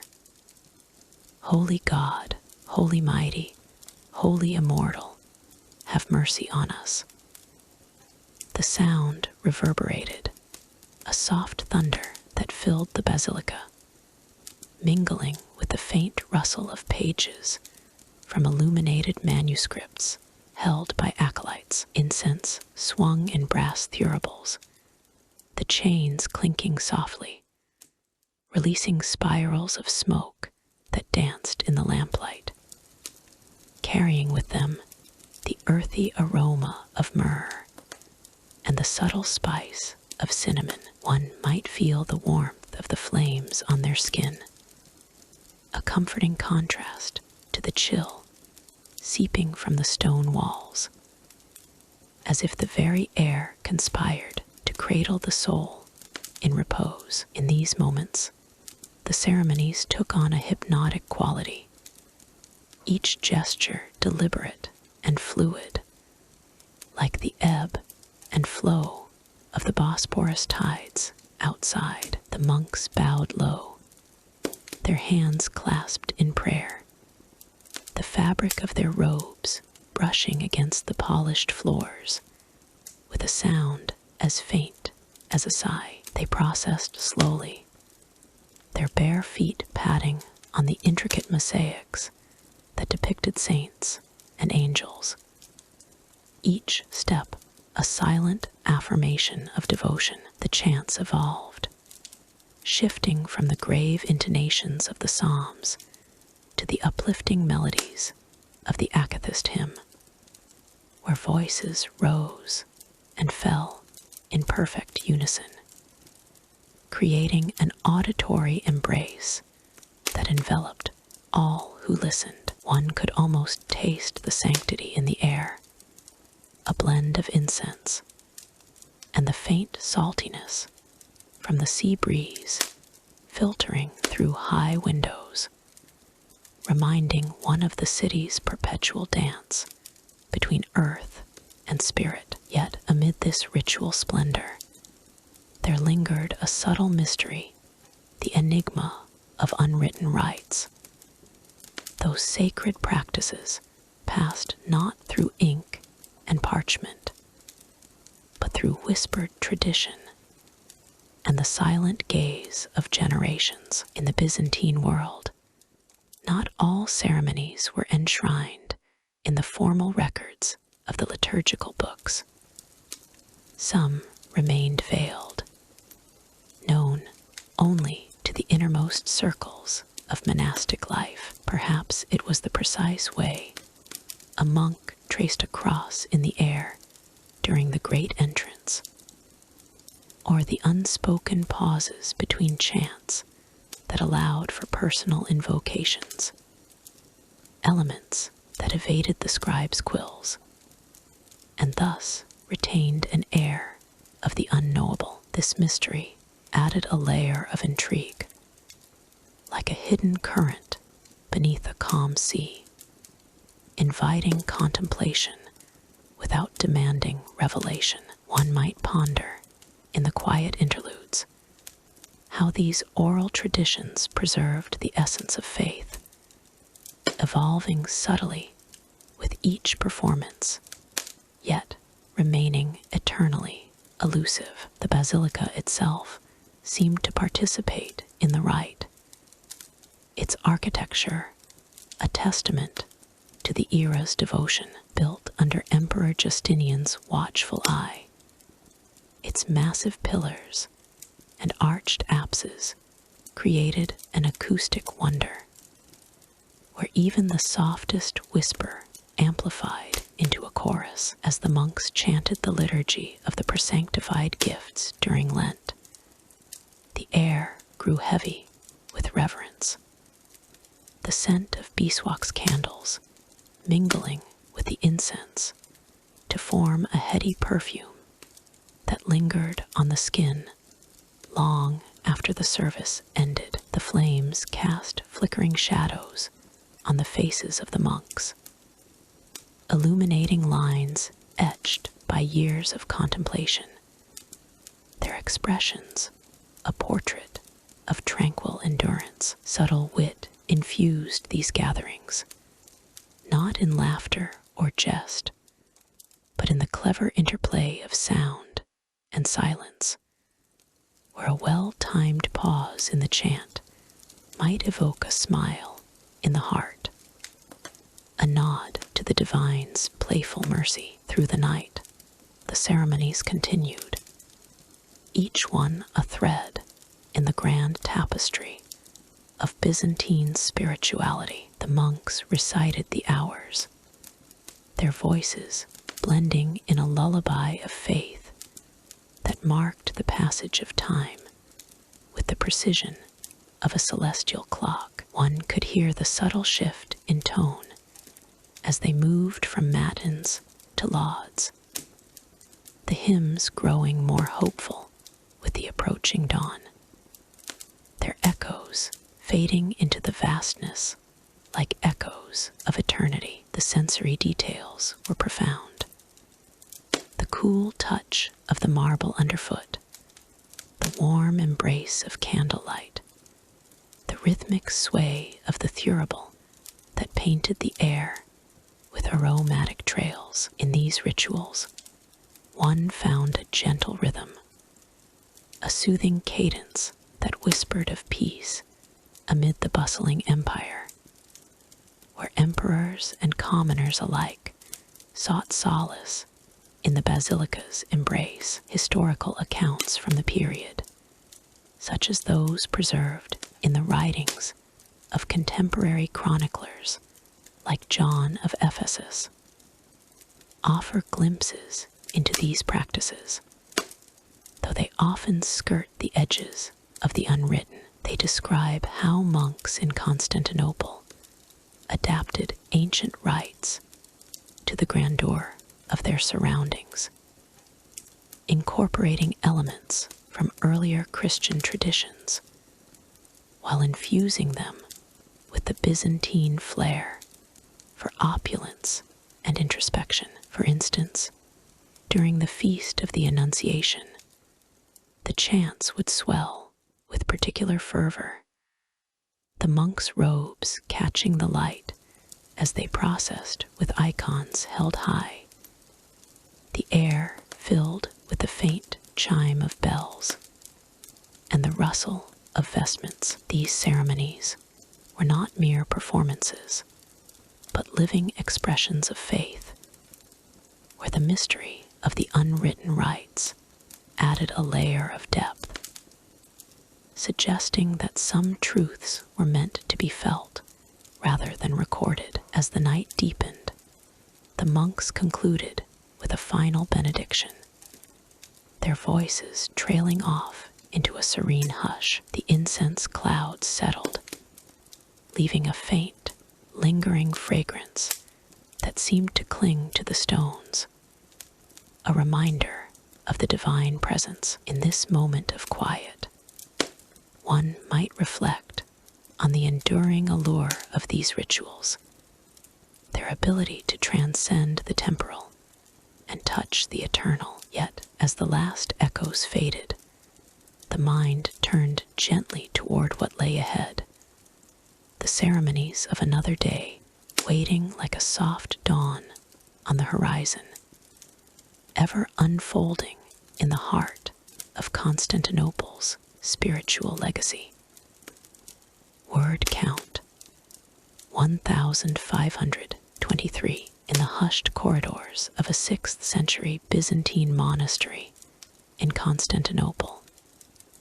The air hung thick with the earthy whisper of healing herbs. Dim light filtered through narrow windows, casting gentle shadows on stone walls where robed figures moved with the quiet grace of ancient rituals. These were the monks, their simple tunics of coarse wool draped in folds that rustled like distant waves, dedicated to the art of mending the body's frailties. Here, in the infirmary's dim embrace, they tended to the sick with remedies drawn from forgotten scrolls and the wisdom of long-dead physicians.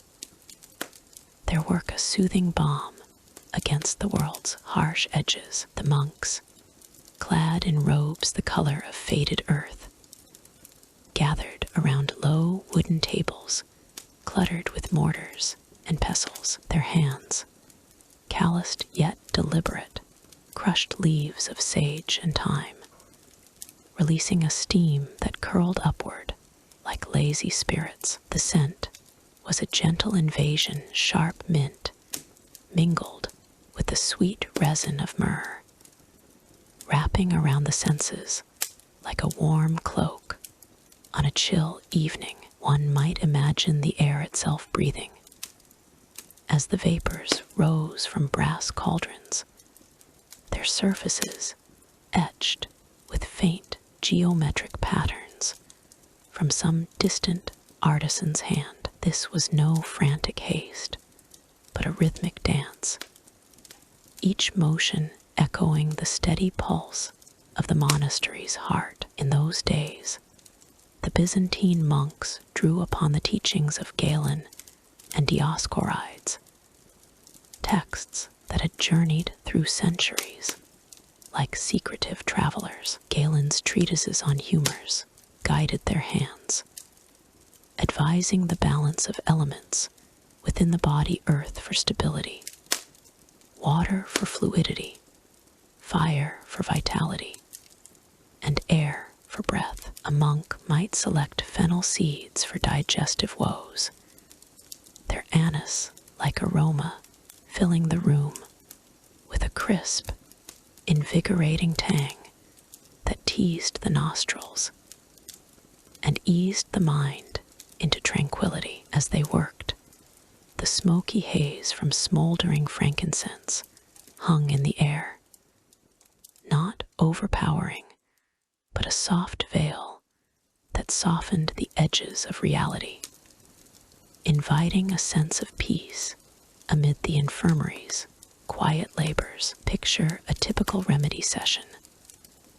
A brother, his robe's hood drawn back to reveal a face lined with quiet wisdom, steeping chamomile in warm water drawn from the monastery's ancient well. The liquid simmered gently, bubbles rising with a soft murmur, and the steam carried notes of apple and honey, a fragrance that promised rest to weary souls. This practice, rooted in the Hippocratic corpus, as preserved in Byzantine scriptoria, aimed to restore harmony.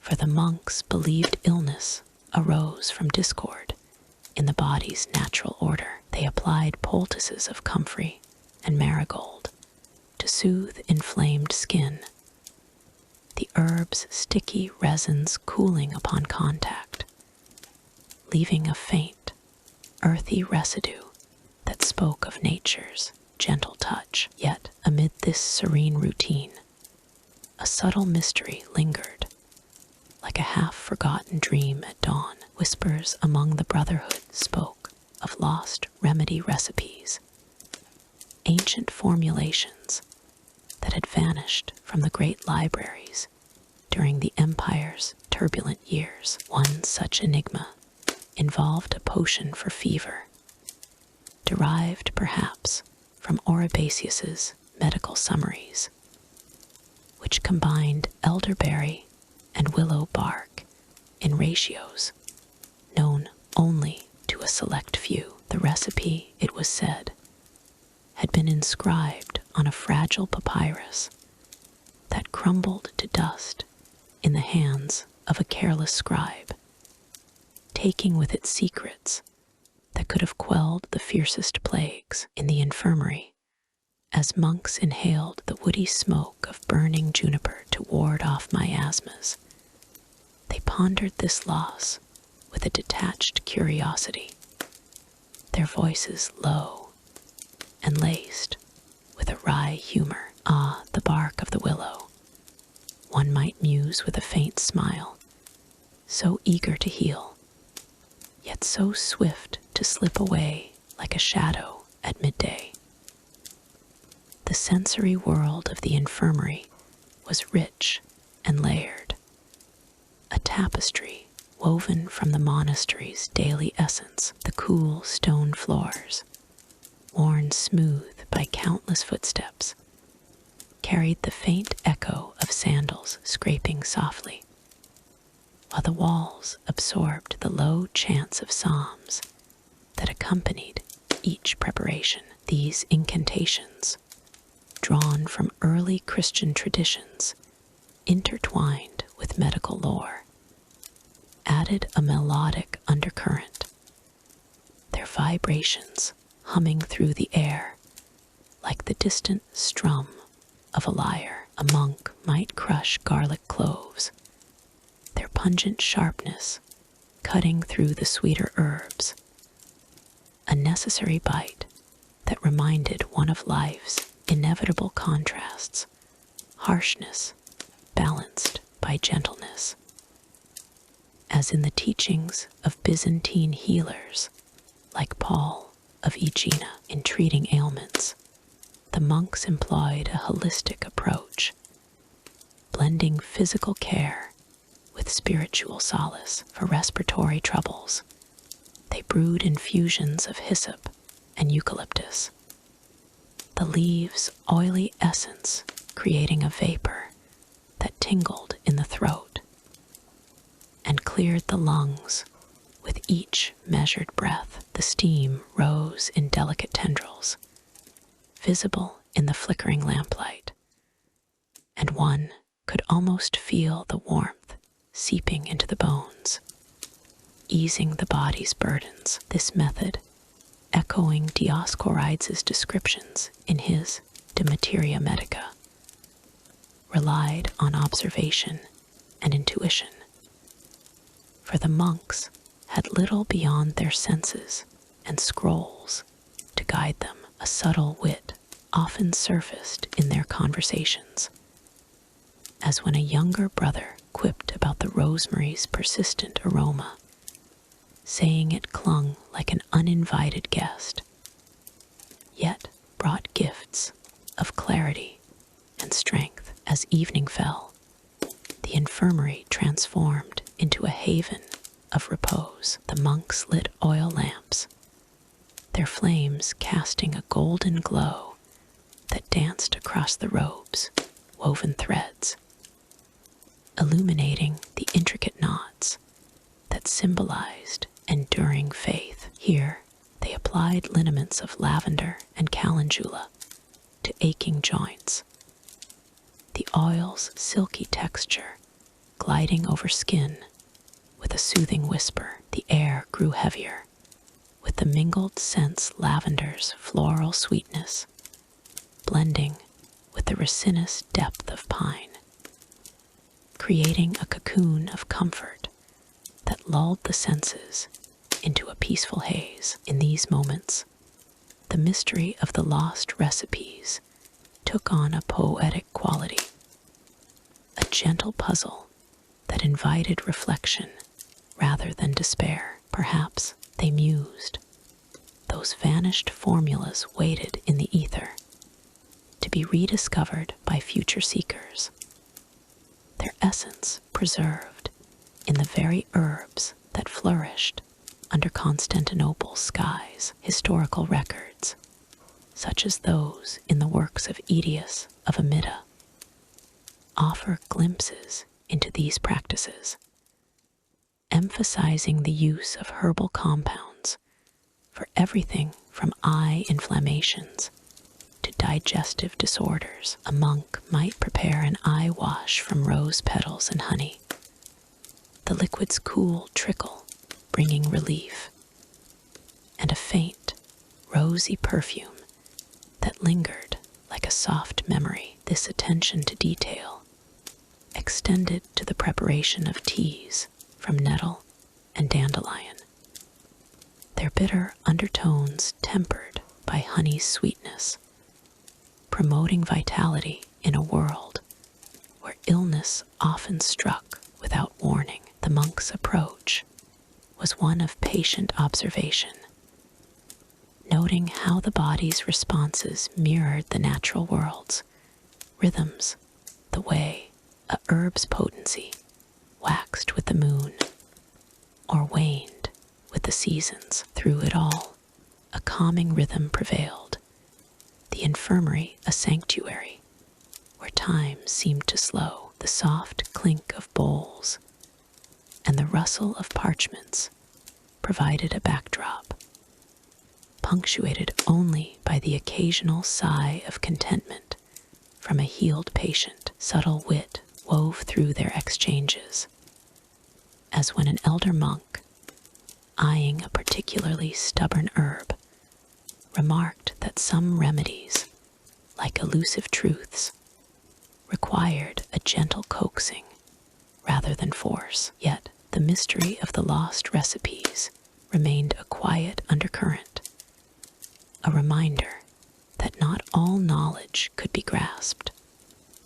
Much like the stars that twinkled beyond the monastery's walls, distant, yet eternally present. As the night deepened, the monks concluded their labors, their robes settling like fallen leaves, the air now a blend of fading herbal scents and the faint smokiness of extinguished lamps whispered of rest and renewal. In this serene close, one might feel the pull of greater mysteries beckoning toward new horizons, where the echoes of Byzantine wisdom continue to resonate. And so, as the shadows lengthen and the story fades, we turn our thoughts to what lies ahead. In the fading light of a 6th century evening in Constantinople, the ancient walls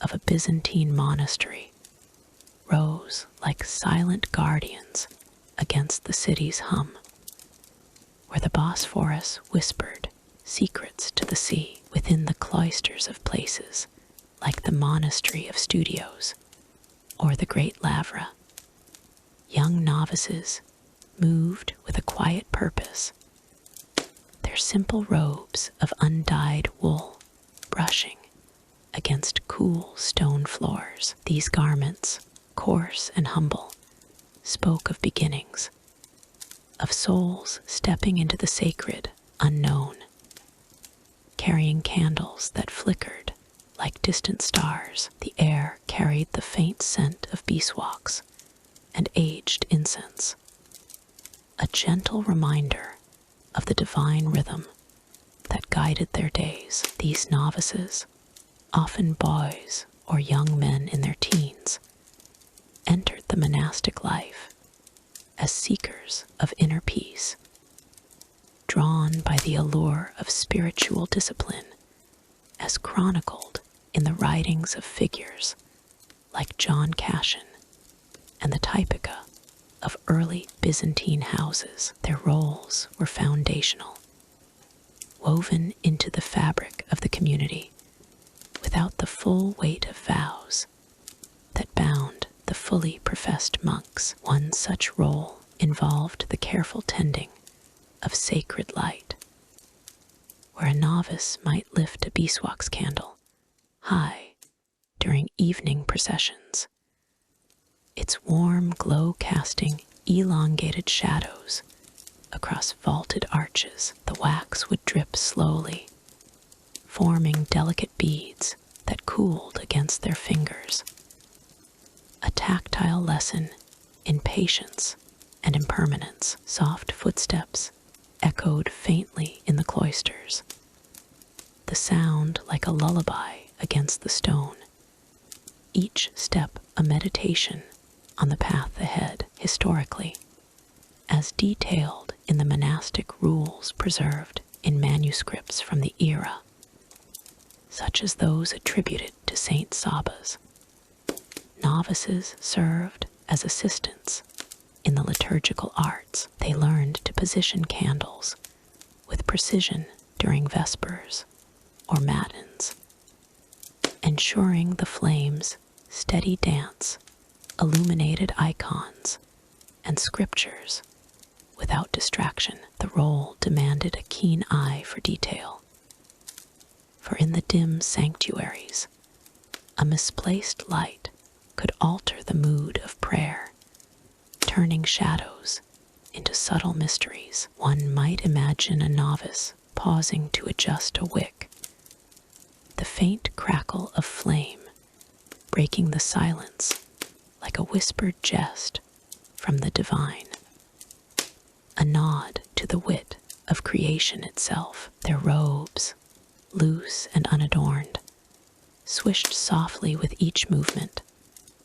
The fabrics whisper a counterpoint to the deeper chants that filled the air. Beyond the visible duties, novices often engaged in preparatory tasks that echoed the broader traditions of Byzantine monasticism, as evidenced in the accounts of Palladius in his Lausiac history. They might assist in the maintenance of sacred spaces, gently dusting ancient codices or arranging votive offerings, all while clad in their modest attire. The sensory world of these tasks was rich and enveloping.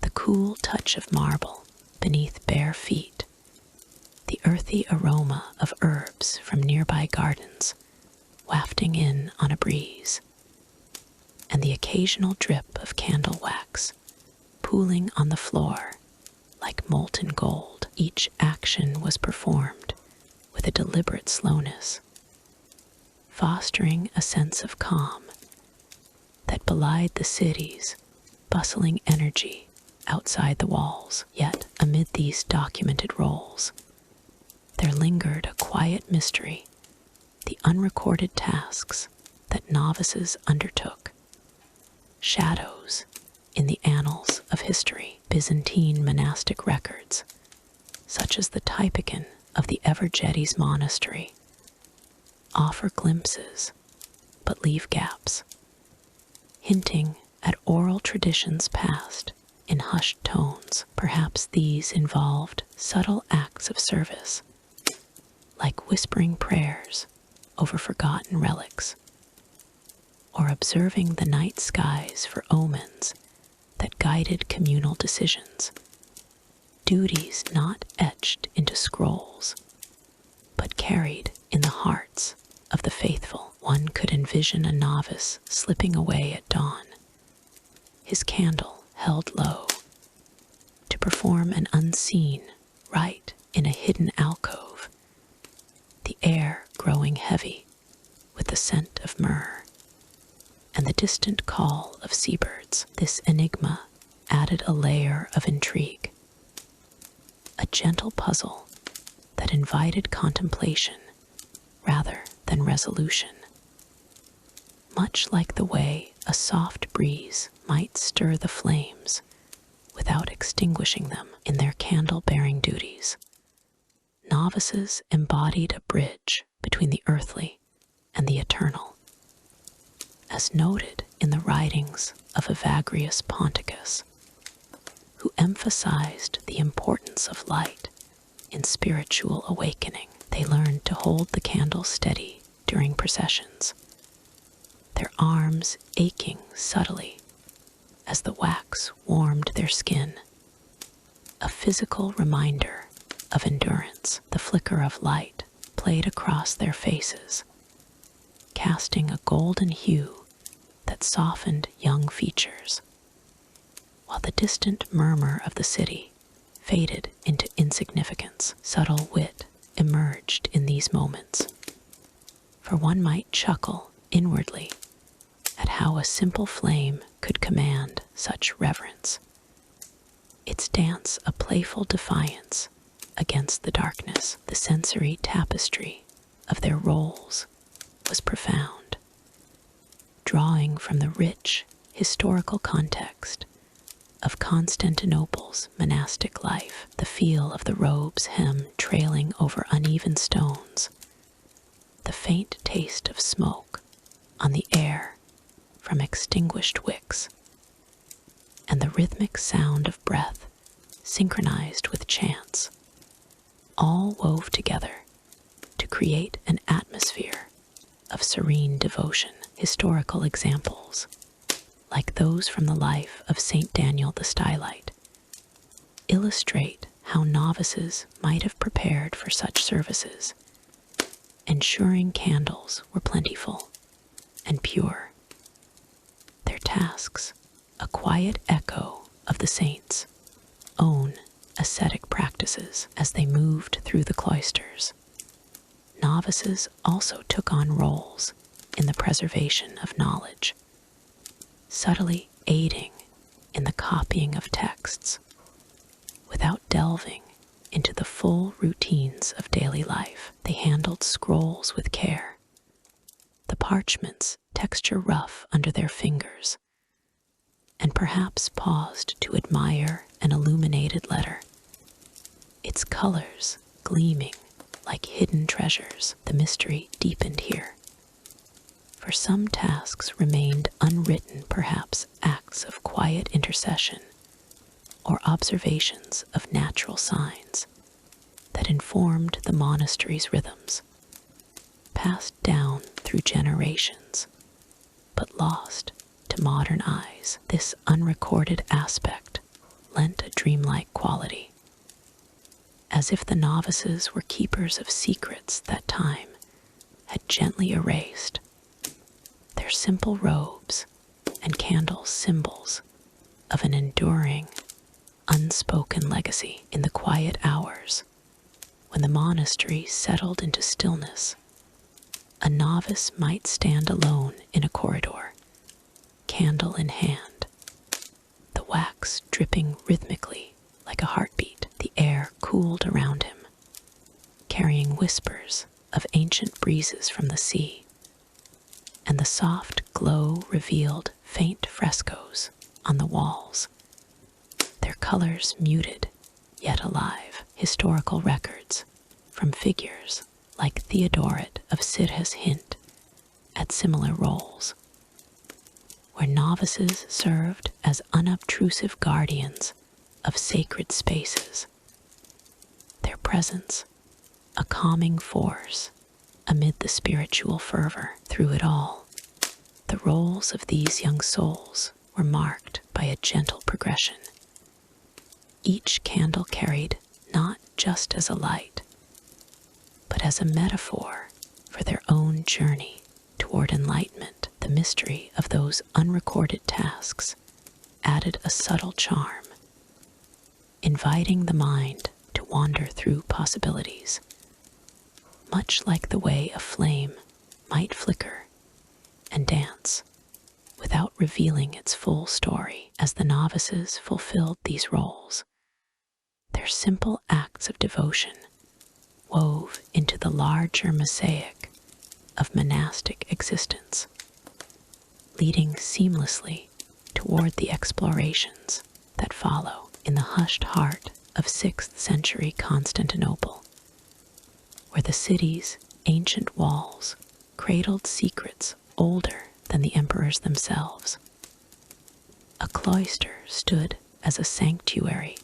of stone and shadow. Here, amid the labyrinthine alleys of the imperial capital, Byzantine monks sought the divine in the quiet folds of their woolen robes, their forms bent in meditation within cool courtyards that whispered of eternity. The air carried the faint rustle of olive leaves stirred by a gentle breeze, while the smooth, weathered stones underfoot held the chill of dawn, grounding the soul in the earth's unyielding embrace. These monks, clad in simple tunics of undyed wool that draped like liquid shadow over their lean frames, gathered in the cloister's central yard, a space enclosed by arches that curved heavenward like prayers ascending. The courtyard, paved with flagstones worn smooth by centuries of barefoot processions, evoked a sense of timeless repose as they sat cross-legged in the soft light filtering through the leaves, their eyes half closed in contemplation.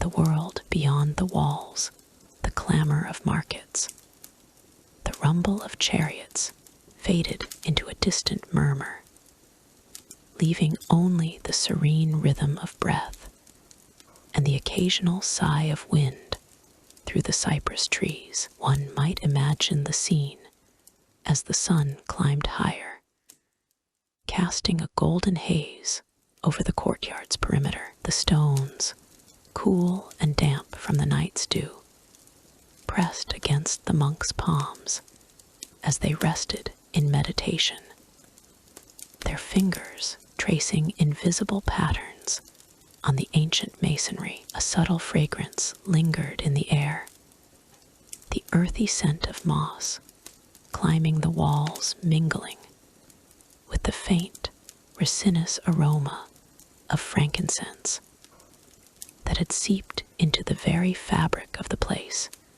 from years of ritual. Each breath drew in the essence of this hidden world, where the rustle of leaves overhead sounded like the soft turning of unseen pages in a sacred manuscript, and the distant coo of pigeons echoed like a lullaby from the rooftops. In this era, under the reign of Justinian I, whose grand ambitions reshaped the empire, the monastic cloisters of Constantinople served as bastions of spiritual purity amid the opulence of the city. Excavations in later centuries, particularly those conducted in the 20th century at sites like the Great Palace or the remnants near the Hippodrome, have revealed fragments of these sacred spaces,